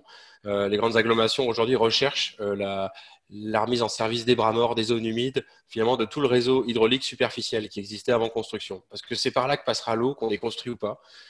Même si on a mis une digue, c'est naturellement par là que l'eau essaiera de passer un jour, pour un événement exceptionnel. On a des événements qui peuvent être de plus en plus violents et imprévisibles aujourd'hui, il faut s'y habituer. Donc tout le dimensionnement qu'on avait classiquement avec des données de pluie qui dataient des 60 dernières années sur nos stations météo, il est de plus en plus remis à plat et de plus en plus limité. Aujourd'hui, quand on dimensionne des canalisations, pour l'avoir beaucoup fait par le passé, hein, on prend de la vingtainale sur les canalisations. Donc, même si on prend de la centennale, c'est souvent un peu illusoire. Ce qu'il faut, c'est être capable de gérer une pluie. Donc, dès que des cours d'eau sont canalisés, dès que des bras morts ont été remblayés, c'est par là qu'il y aura un écoulement et c'est à cet endroit-là qu'on aura des difficultés. Donc, aujourd'hui, quand on reconstruit l'espace urbain, il faut essayer de recréer ces écoulements. Sur une petite commune, le bon conseil à donner, c'est de dire… Faites ce zonage pluvial, ça peut être opposable au tiers. Vous pouvez imposer des choses en terrain privé. Vous pouvez aussi créer des servitudes pour empêcher de construire sur ces axes d'écoulement. C'est une manière d'éviter des problèmes. On a vu beaucoup des lotissements qui se faisaient en plein axe d'écoulement. Et après, quand on passe devant ces maisons, on voit qu'ils ont tous 2 rangées d'agglos devant leur descente de garage. Il y a des problèmes réguliers. On voit que la commune paye à ses frais 1, 2, 3 tuyaux parce que ça suffit jamais, parce que ça se bouche. Finalement, c'est des erreurs initiales. Voilà. Donc il faut essayer de profiter même du réaménagement urbain pour les corriger progressivement et en tout cas ne plus construire ces axes d'écoulement. Comme ça, vous aurez déjà géré le risque C'est c'est souvent ce qui est le plus compliqué pour les communes. Une fois qu'on a géré le risque, on peut s'attaquer aux petites pluies. Et du coup, il n'y a plus besoin d'aller demander des stockages de décennales ou de centennales, comme on voit parfois sur des toutes petites surfaces. À ce moment-là, on a géré le risque et on va gérer ce qui amène 90% des flux annuels, c'est-à-dire ces petites pluies qui font 10-15 mm par jour sur notre région et qu'on appelle les pluies courantes, ces petites pluies. Et donc, c'est 1 cm d'eau, si on arrive à les piéger, à les infiltrer, qui arrivent tous les 15 jours, on va avoir un gros impact sur nos coûts. Et derrière, c'est des règles aussi qui sont facilement transcriptibles dans l'urbanisme. Donc, le premier truc que vous pouvez modifier au niveau d'une commune, c'est votre règlement pluvial. Ça se modifie de manière très simple. Le zonage pluvial, c'est un tout petit peu plus long. On peut faire des choses plus évoluées, voilà, mais c'est pas non plus trop compliqué. En tout cas, il y a des exemples, y compris sur le bassin. Et donc après, quand vous profitez de vos modifications de PLU pour faire peut-être une enquête publique commune avec le zonage, pour mettre des choses, une OAP thématique ou quelque chose dans votre PADD sur ces sujets-là, pour progressivement qu'à chaque maison qui se construise ou qui fait par exemple une extension, on ait des règles qui permettent de progressivement déraccorder. Voilà. Savoir aussi que, un peu sur le modèle des composteurs, l'agence de l'eau peut vous accompagner sur des systèmes de... Ah oui, il faut que je vous donne la main. Sur des systèmes de cuves de récupération d'eau de pluie, un petit peu comme les composteurs. Et donc, Vincey, d'ailleurs, s'est lancé là-dedans. Et ça peut être une solution pour déraccorder un quart de pan de toiture ou une demi-toiture en intéressant les particuliers. Parce qu'aujourd'hui, il n'y a plus de taxe pluviale, donc on ne peut pas obliger un particulier qui est déjà raccordé à se déraccorder. Hein, ça. Jean-Jacques peut compléter aussi sur ce volet-là, mais je crois que vous l'aviez expérimenté sur le Douaisis à l'époque, notamment. C'est un des rares coins de France où ça a été testé. Oui, tout à fait. Effectivement, aujourd'hui, là, on n'est pas forcément aidé particulièrement par la réglementation, notamment fiscale. La taxe pluviale qui a existé était vraiment un outil absolument intéressant. Je l'ai expérimenté, moi, sur la collectivité où j'étais directeur technique, quand elle a été autorisée, puisqu'elle a été autorisée entre 2011 et 2014, 3 ans. Voilà, c'était alors, son tort, ça a été d'être appelé une taxe. Si elle avait été appelée redevance, ça aurait été beaucoup plus simple et elle n'aurait pas été supprimée. Et c'était donc, puisque c'était une quasi-redevance, puisqu'elle était proportionnelle aux surfaces accordées au réseau d'assainissement et générant un service rendu à l'usager en fonction des surfaces imperméabilisées. Donc, on est bien sur un système de redevance et non pas de taxe. Et ça, c'était vraiment tout à fait intéressant puisque ça mettait en lumière le fait qu'il y avait un vrai service rendu et qu'un service, ça se paye. Voilà. Et que si on ne veut pas le payer, il y a des solutions en se déraccordant puisque, encore une fois, je rappelle le Code civil, chacun est propriétaire de l'eau qui tombe sur son sol et peut donc le gérer, et en tout cas doit le gérer puisqu'il en est propriétaire. Voilà, c'était vraiment tout à fait intéressant. Malheureusement, le législateur n'a pas souhaité la conserver. Je le regrette, moi, à titre personnel, fortement. Et donc, effectivement, dès lors qu'une habitation, un immeuble, quel qu'il soit, est raccordé au réseau d'assainissement, une fois que le service lui est rendu, juridiquement, il est très difficile aujourd'hui de l'obliger à se déraccorder. Voilà. On ne peut le faire que par la conviction, donc lui faire comprendre que c'est l'intérêt collectif et que donc il peut participer à cet effort collectif, ou alors dans de rares cas où l'on démontre qu'il y a un risque, j'allais dire, au titre de la police du maire, et de là de mettre en demeure de déraccorder parce qu'il y a un risque potentiel important et démontré. C'est quand même assez compliqué juridiquement, mais ça reste une possibilité tant soit peu. Alors si l'objectif n'est pas d'y aller par la force, c'est au moins d'avoir de l'argumentaire pour démontrer que tout le monde a intérêt à jouer le jeu. Voilà. Que généralement, la contrepartie d'une non-gestion en domaine privé, c'est une dépense publique qui va être forcément prise en charge par l'impôt. Voilà. Et donc, c'est de faire comprendre aux habitants que s'il ne le fait pas, s'il ne contribue pas à sa part, eh bien, in fine, il paiera dans ses impôts. Je voulais ajouter aussi sur l'aspect économique, hein, peut-être pour acheter de convaincre il ne faut pas faire des choses qui soient écologiquement ou économiquement irréalistes. quand l'exemple que je citais de Vincey, quand on devait aller comparer, soit je construisais un gros bassin à 1,5 million, soit on faisait une solution où on réaménageait la ville, les rues, on requalifiait un peu les rues. À ce moment-là, de manière volontariste, la commune devait en moins de 10 ans aller refaire des déraccordements ciblés. Donc, s'il faut aller démolir une structure de voirie qui était en bon état pour créer une noue, eh ben, on le fait. C'est justifiable. Par contre, dans les cas courants que vous devez avoir au jour le jour, il n'y a pas cette pression, c'est assez rare qu'elle existe. Donc, il est dommage d'aller refaire une structure de voirie qui est en bon état. Il faut toujours chercher à travailler avec le plan de masse que vous avez prévu. S'il y a un espace vert, comme le montrait Jean-Jacques, on profite de le mettre en creux. Si j'ai prévu de purger une voirie parce qu'elle est en mauvais état ou parce que je requalifie complètement mon espace, je fais une structure réservoir. Parce qu'une structure réservoir, c'est très simple, hein. Même si vous gardez une couche de roulement classique, couche de fondation classique, en dessous, votre couche de base peut avoir une capacité à stocker 150 mm de pluie. C'est simplement de mettre un matériau de 20-60 au lieu d'un matériau 0,60. Il y a des fiches Adopta sur le sujet qui sont très claires là. Donc ça, c'est des choses de bon sens. Et en fait, quand on cumule toutes ces opportunités que vous avez dans le projet, et en plus aujourd'hui, de plus en plus en ville, on va encore plus loin, pour ceux qui maîtrisent, même quand il n'y a pas d'espace vert, même quand il n'y a pas de place, on est capable de dire, j'aurai un stockage enterré, par exemple, sous mes places de parking, et en complément, je vais autoriser mon parking, je vais autoriser ma placette à s'inonder une fois tous les 20 ans ou tous les 30 ans. Je vais autoriser au point bas de mon parking d'avoir 5 cm d'eau, par exemple, une fois de temps en temps. Voilà. Est-ce qu'on veut construire, par exemple, l'équivalent d'un gymnase en dépenses en l'utilisant qu'une fois tous les 100 ans?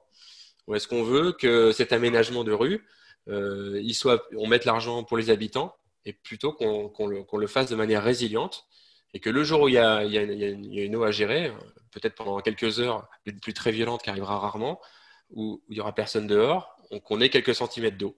On a eu un projet là à Thionville très intéressant là, qui arrive, qui est passé en DDT, où la base d'un immeuble de plusieurs étages, c'est un parking.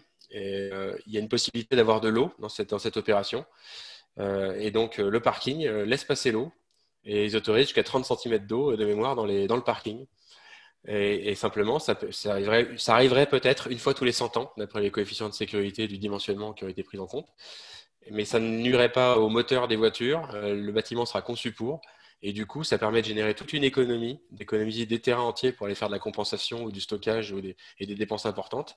Et c'est de l'argent qui est remis dans un espace partagé central de l'opération. Ça veut dire qu'aujourd'hui, on peut... souvent, quand on discute des projets, à l'agence, avec Adopta, avec les porteurs de projets, souvent pour rassurer les maîtres d'ouvrage qui arrivent des fois un peu tard, parce que tout a déjà été discuté, on ne touche pas au plan de masse souvent. Il y a déjà énormément de choses à faire avec le plan de masse existant. Voilà. Quand on peut en amont penser le plan de masse avec la composante eau, c'est royal. On peut faire des économies vraiment importantes et un projet beaucoup plus vertueux. On peut le raccrocher à une trame verte et bleue, on peut faire des choses beaucoup plus intéressantes. Mais au premier niveau, c'est souvent déjà de profiter de toutes les possibilités que vous avez dans le projet, sans les forcer, quoi. Il y a déjà vraiment beaucoup de place sur Souvent, quand vous faites une traversée de village, par exemple avec le CAUE, il y a une volonté de végétaliser. Et il y a une végétalisation qui est faite. Et donc tous ces espaces-là, c'est déjà des réservoirs de stockage à très bas coût. Voilà. Et vous avez souvent en plus un réseau qui est là, existant. Et souvent, il n'y a pas d'inondation connue. Donc le réseau, il est déjà là. Donc au pire, on infiltre ce qu'on peut. Et si ça rassure le BE technique qui souvent freine des cas de fer, eh ben, on leur dit, je mets une surverse, je vous mets un avaloir en surverse, en haut de la noue, en point haut. Hein. Comme ça, quand elle est pleine, si vous voulez, ça ira au réseau. Ce qui compte, c'est qu'on ait infiltré tous les événements qui tomberont pendant 1 an ou 2. Si une fois tous les 2 ans, ça va au réseau, c'est pas grave. Vous aurez réussi votre coup et vous aurez protégé le milieu, rechargé les nappes, alimenter le cours d'eau et vous êtes compatible avec les objectifs d'usage rameuse, quoi. Donc, je crois qu'il ne faut pas être trop effrayé, il ne faut pas se laisser embarquer non plus par la mécanique un peu habituelle des concepteurs. Adopta a notamment fait une fiche sur les essais de perméabilité que je vous invite à regarder parce que c'est pareil, les essais de sol, on l'a déjà montré plusieurs fois, c'est un rapport vide de 100 à 1000 selon le type d'essai utilisé. On va vous faire des essais à 3 mètres de profondeur pour vous dire si la noue qui est à 20 cm en surface sur un sol vivant infiltre. Donc tout ça, ça va peut-être un peu technique et on n'a pas le temps de développer ça aujourd'hui. Mais il y a d'autres webinaires qui seront organisés pour ça. Mais c'est pour vous dire qu'on peut arriver de 1 à 1000 sur des résultats de dimensionnement. Donc il faut vraiment se fier quelquefois au bon sens. quand on a des gens qui vous disent on ne peut pas infiltrer 100 mètres carrés de toiture alors que les 400 autres mètres carrés de la parcelle, c'est des terrasses et des pelouses qui ne sont pas collectées et qui s'infiltrent naturellement sans poser de problème, c'est-à-dire 60-80% des fois de la parcelle, il faut aussi relativiser tout ça et avoir un petit peu voilà, prendre de la distance avec... voilà. Parfois, ça passe par un bureau d'études spécialisé, par un appui d'AMO, par un peu de conseil. Mais il s'agit de choses relativement simples. Ouais, tout à fait. Pour appuyer les propos de Nicolas, dire qu'encore une fois, on vient sur le sol vivant, sur un sol végétalisé. 30 cm de sol végétalisé vivant a une porosité de 40%. Voilà, ce n'est pas nous qui le disons, ce sont les pédologues. Voilà, donc 40% sur 30 cm, ça vous permet de stocker 120 mm d'eau. 120 mm d'eau. Voilà, sur les 30 premiers centimètres. Voilà, donc effectivement, quand on mesure une perméabilité, on dit à 3 mètres de profondeur, où vous savez, c'est des argiles, on est à 10-7, 10-8. Oui, mais les argiles ne sont jamais affleurantes à 100%, surtout en ville où on végétalise. Quand je dis en ville, c'est aussi dans les villages. Hein. On végétalise au-dessus. On végétalise, on met de la terre végétale, même si c'est de la terre, si c'est les limons présents, des limons argileux, dès lors que vous les végétalisez, regardez une terre agricole, dès lors qu'elle est végétalisée, que vous avez de la végétation développée, un système racinaire qui a fracturé le sol, eh bien, vous n'avez pas d'eau, même pour un orage important. Vous avez de l'eau sur les passages de tracteurs, mais vous n'avez pas d'eau là où la végétation est développée. Parce que la partie supérieure, la partie pédologique du sol, elle est bien, en termes de perméabilité, bien supérieure à ce qu'il y a en dessous. Et ça, il faut l'utiliser. Et c'est d'autant plus à utiliser pour les petites pluies, pour les 10 mm que Nicolas évoque. À coup sûr, 10 mm, on peut toujours les gérer en surface.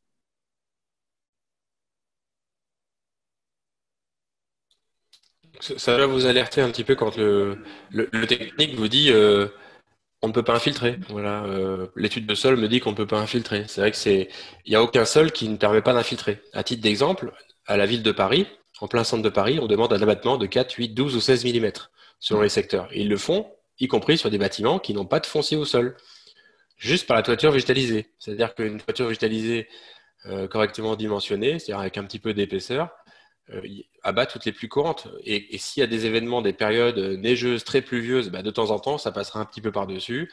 Ça ira dans une récupération d'eau, ça ira dans une infiltration dans la cour, et ensuite, ça ira éventuellement au réseau. Mais il y a toujours une possibilité de gérer 80% des flux annuels et d'arriver au résultat. Voilà. Ouais. À titre d'anecdote, là aussi, il y a quelques jours, j'ai un maître d'œuvre qui me présente un projet et il me dit « Mais vous voyez, je ne peux pas infiltrer ». Et il m'annonce un minimum de perméabilité à 3 mm/h. Alors effectivement, quand on raisonne en heures, c'est court. 1 heure, c'est court. 3 mm, c'est peu. Sauf que 3 mm sur 24 heures, c'est 72 mm. C'est-à-dire au-dessus de l'orage centenal. Et il me dit, on ne peut pas infiltrer. Vous voyez complètement la dichotomie. Le problème de fond, c'est qu'on raisonne en perméabilité comme avec un fonctionnement d'un tuyau. Un tuyau, lui, il doit effectivement évacuer l'eau au fur et à mesure de l'intensité de la pluie. C'est de l'instantané. Nous, on travaille avec le temps, avec la durée. Le principe de base de la gestion alternative, de la gestion intégrée et durable des eaux pluviales, c'est que je stocke l'eau. Une fois que je l'ai stockée, bien, j'ai du temps derrière. Et ce qui est aussi très important, c'est que même si j'ai un dysfonctionnement sur une réalisation, comme je n'ai pas de transfert d'eau puisque je garde l'eau sur place, je ne crée pas l'inondation. L'éventuel excédent d'eau, ça sera quelques dizaines de centimètres le cas échéant, mais pas plus, et très localement. Et jamais dans le point bas, puisque je garde mon eau. Voilà. Ça, c'est vraiment des notions complètement à l'opposé de toute la problématique hydraulique dont on a été bercé dans nos formations initiales. Et tout ça, il faut entre guillemets, le mettre à la poubelle et raisonner complètement différemment avec une eau que je garde sur place. avec du temps, avec de l'espace. Je voudrais juste peut-être intervenir parce que j'ai entendu deux, trois choses là de Monsieur Venandé ou juste vous par rapport au bureau d'études, etc. Moi, j'aurais dire qu'en tant que CIE, on est un peu à l'interface entre les questions posées par les territoires, les collectivités en particulier, parce qu'on parle beaucoup d'aménagement d'espace public, et puis la maîtrise d'œuvre de façon générale. Et moi, j'ai quand même, et on l'a observé dans les visites aussi qu'on a fait dans des opérations, puisqu'on va assez souvent aussi visiter des opérations exemplaires. Moi, je pense qu'il y a une grande partie de la maîtrise d'œuvre, hein, des concepteurs. Je pense évidemment aux paysagistes en première ligne, aux paysagistes concepteurs, mais également aux architectes urbanistes. Il y en a ici autour de la table aussi. Et je pense qu'il y a une très grande attention à ces questions-là. Alors, vous l'avez évoqué, hein, Monsieur Hérin, c'est aussi des enjeux d'économie globale du projet, hein, de façon générale. Mais moi, je suis absolument convaincu que c'est un changement de paradigme complet qui est en train de se faire. Mais moi, j'ai quand même tendance à penser qu'on peut s'appuyer sur cette maîtrise d'œuvre-là, qu'elle est de plus en plus attentive. Alors, il y a peut-être encore des bureaux d'études techniques spécialisés, voirie, réseaux divers, etc., VRD, qui sont peut-être encore dans ce monde d'hier. Mais moi, je milite aussi pour ça, je pense, et le CIE, évidemment, est en première ligne pour accompagner les communes et puis les emmener vers des maîtrises d'œuvre éclairées. Et je pense que le sujet, il est vraiment d'accompagner cette maîtrise d'œuvre qui, je pense, est de plus en plus attentive à ces questions-là, avec justement ces éléments techniques et vivants, hein, parce que finalement, on parle aussi du vivant dans cette affaire-là, qui est de plus en plus présente. Voilà.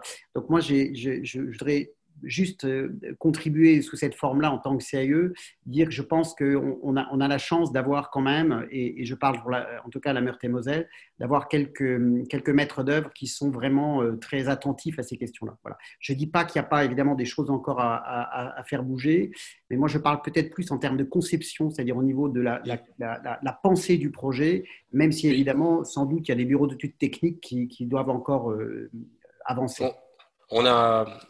Vous avez raison, hein. C'est, comme j'ai dit dans mon slide au début, les maîtres d'œuvre souvent font de bons projets. C'est-à-dire les projets sont techniquement bien étudiés et il y a de plus en plus, de toute façon ça arrive de tous les côtés, il y a quand même une vraie demande maintenant des maîtres d'ouvrage, des collectivités.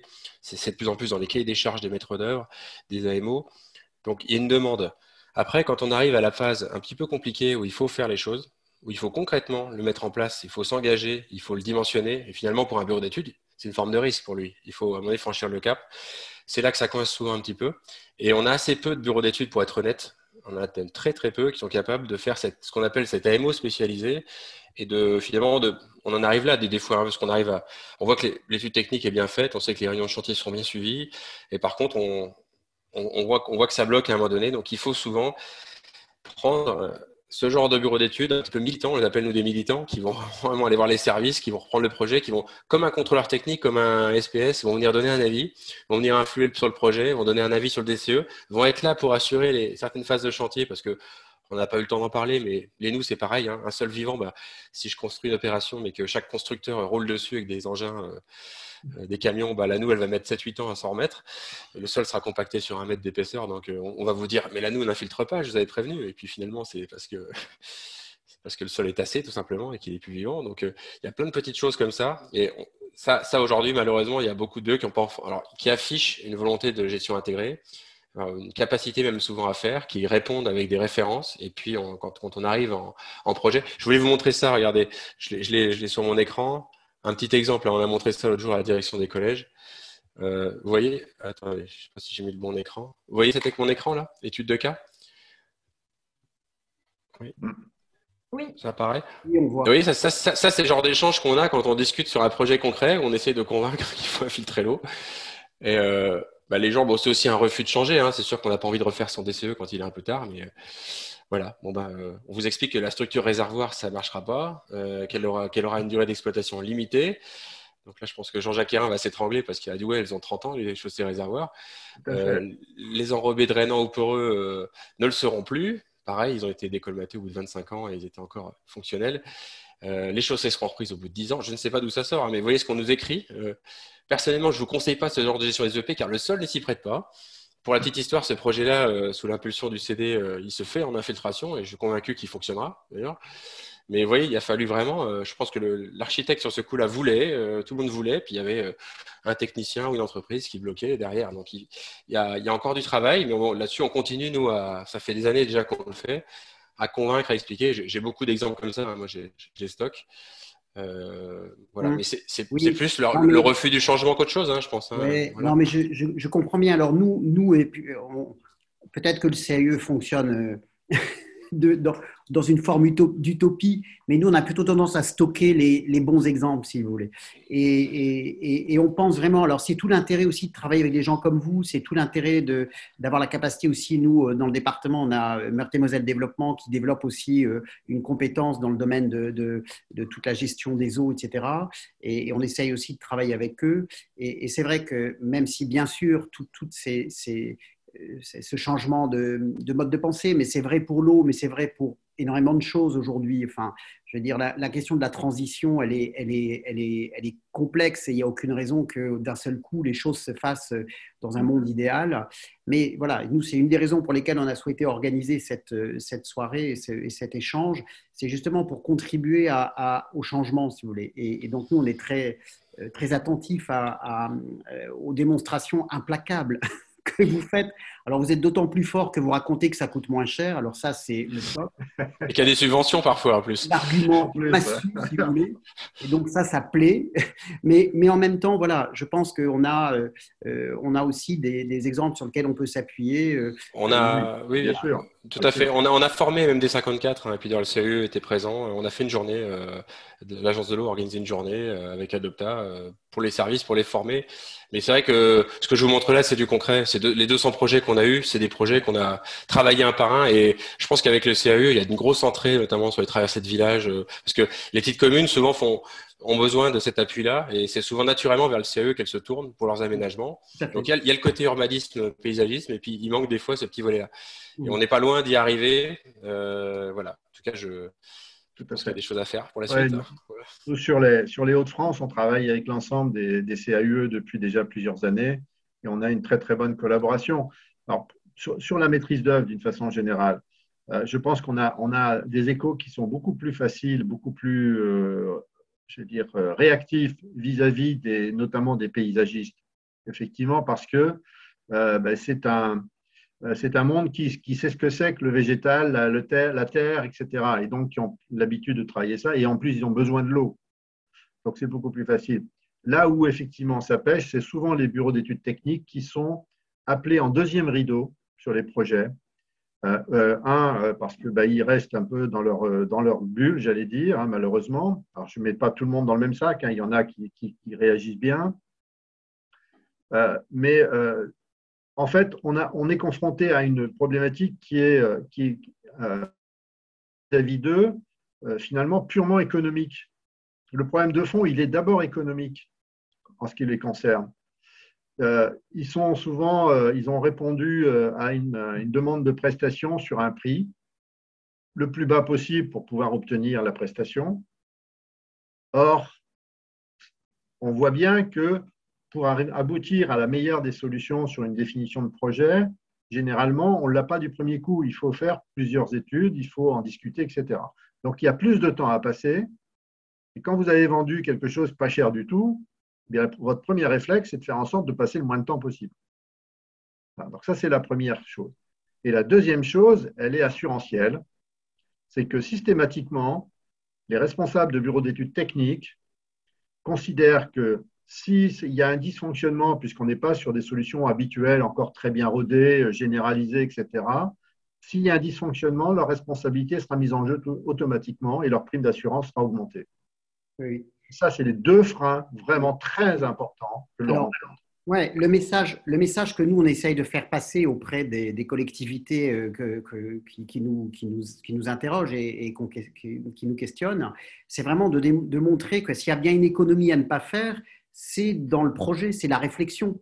C'est-à-dire que si on veut faire des économies globales sur le projet, il ne faut pas mesurer le 1 ou 2% de moins de telle ou telle équipe de conception, etc. C'est d'une absurdité absolue. Je vous assure que c'est un combat permanent. Ça veut dire démontrer qu'il faut effectivement, et vous l'avez dit, peut-être avoir des scénarios, les mesurer, les évaluer, prendre le temps, etc. Et qu'au bout du compte, il y aura une économie dans la réalisation, c'est-à-dire que globalement, le projet sera économe, et y compris, vous l'avez dit au départ, non seulement l'investissement, mais en fonctionnement sur l'amortissement des 15-20 ans de l'ouvrage, on a tout gagné. Mais je vous assure que nous, on est très attentifs à ça. Et alors, pour vous y aider, excusez-moi, pour vous y aider, donc utilisez la fiche de sensibilisation 4 pages qu'on vient de sortir, là, elle est sortie en tout début d'année, qui démontre justement que les études les plus chères sont celles qu'on ne fait pas. Voilà. Et c'est un 4 pages qui démontre véritablement l'intérêt de la maîtrise d'ouvrage à payer un petit peu plus son maître d'œuvre pour générer véritablement des économies. Peu de collectivités, peu de personnes, et j'étais le premier dans ce cas-là, je ne savais pas que le Code des marchés publics, le Code de la commande publique aujourd'hui, permet à la maîtrise d'ouvrage public de payer en plus son maître d'œuvre sur les économies qu'il lui fait faire réaliser. Bon, ben c'est parfait. Manoé vient de mettre le lien direct sur votre fiche et on va la transférer aux 400 communes adhérentes du CAE. Je suis tout à fait d'accord avec ce qu'il a dit. Enfin, vous avez totalement raison. C'est un combat aussi qu'on a mené sur d'autres sujets. En 2014, on a sorti avec les syndicats de bureaux d'études, avec les ATD, dont le 54 d'ailleurs, qui était associé à ce travail, un petit guide pour expliquer les clés de la réussite, comment faire les bons choix. Et on parlait beaucoup de ça. On avait comparé sur des exemples concrets de projets d'assainissement, d'ANC ou de restauration de cours d'eau, l'impact, le poids très, très faible de l'AMO. Mais par contre, le poids très important et qualitatif, tout ça, ça a été partagé, ça a été dit et redit sur la recherche du mieux-disant.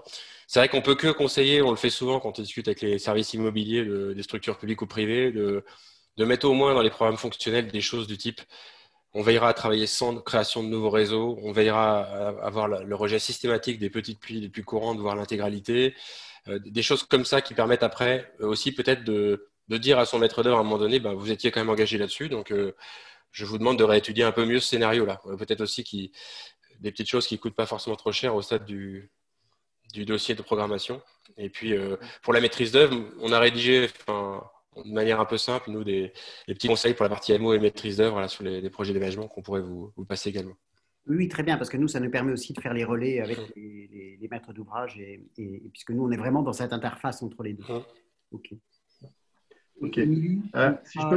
Si je peux me permettre, je vois que le temps passe et qu'un certain nombre de personnes se déconnectent. Et en attendant qu'il y ait encore relativement pas mal de monde, je souhaiterais que Manon puisse se présenter peut-être à tout le monde de façon à ce qu'ils puissent se tourner vers elle pour tous les accompagnements dans le cadre de l'activité que nous avons grâce au marché que l'Agence de l'eau Rameuse nous a confié. C'est une très bonne idée, parce que ça va être donné aussi pour toutes les collectivités. Donc, Manon, allez-y, et puis on terminera là-dessus peut-être en remerciant nos intervenants. Oui, bonjour à tous. Merci, Monsieur Hérin. Donc, oui, comme ça a été dit en début de présentation, donc l'Agence de l'eau Rameuse a passé depuis début 2020 un marché avec l'Adopta. Et dans le cadre de ce marché, on est en capacité d'apporter un accompagnement technique sur les projets, de réaliser des formations, des événements de sensibilisation, etc. Donc, n'hésitez pas à me solliciter et à vous rapprocher du chargé d'intervention de l'Agence de l'eau qui est en charge de votre secteur. Et ensemble, on pourra regarder vos projets et vous accompagner. Je précise que quand il s'agit d'avis qu'on prend en charge à 100% à l'Agence de l'eau Rameuse, il faut absolument que l'Agence de l'eau soit associée. Donc, en général, si ça vient par Manon, elle associe d'abord l'agence. Sinon, le plus simple, quand vous avez un projet d'aménagement, rapprochez-vous de votre chargé d'intervention de l'agence.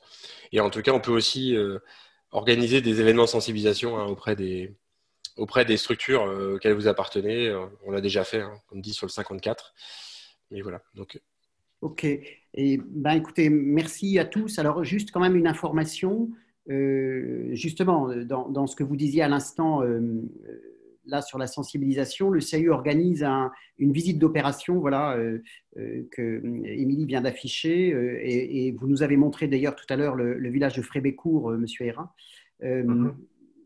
Donc, on va visiter, c'est un vendredi après-midi, le 2 avril, on va visiter Aulnoy et Frébécourt. Les maîtres d'œuvre, concepteurs, paysagistes seront présents, les élus, etc. Et on pourra voir très, très concrètement ce qui s'est fait. Et ce qui est toujours bien, c'est les élus qui disent aux autres élus qui viennent visiter ou aux professionnels L'élu qui témoigne. N'hésitez pas évidemment à vous inscrire et à regarder sur notre site internet les détails pratiques pour ça. Voilà, et puis moi je voulais vraiment beaucoup vous remercier tous les trois, Manon dont on a bien senti qu'elle était la personne ressource pour à la fois les collectivités mais aussi les bureaux d'études, et puis l'agence de l'eau. Effectivement, nous on est très proche de Audrey Bardot-Normand, qui est la vice-présidente du département chargée de l'environnement et de l'agriculture, première vice-présidente aujourd'hui, qui est également au conseil d'administration du CAE. Et puis M. Hérin, là aussi, pour la clarté et l'évidence finalement de son propos. Une fois que c'est dit, on s'est dit mais pourquoi on a fait autrement pendant 40 ans, quoi. Voilà. Ah ben. Voilà. Merci 1000 fois à vous en tout cas, et merci à tous les participants. L'échange sera mis en ligne sur la chaîne YouTube du CAE de toute façon pour ceux qui voudraient s'y replonger. Voilà, merci beaucoup et bonne soirée à tout le monde. Et merci de votre invitation.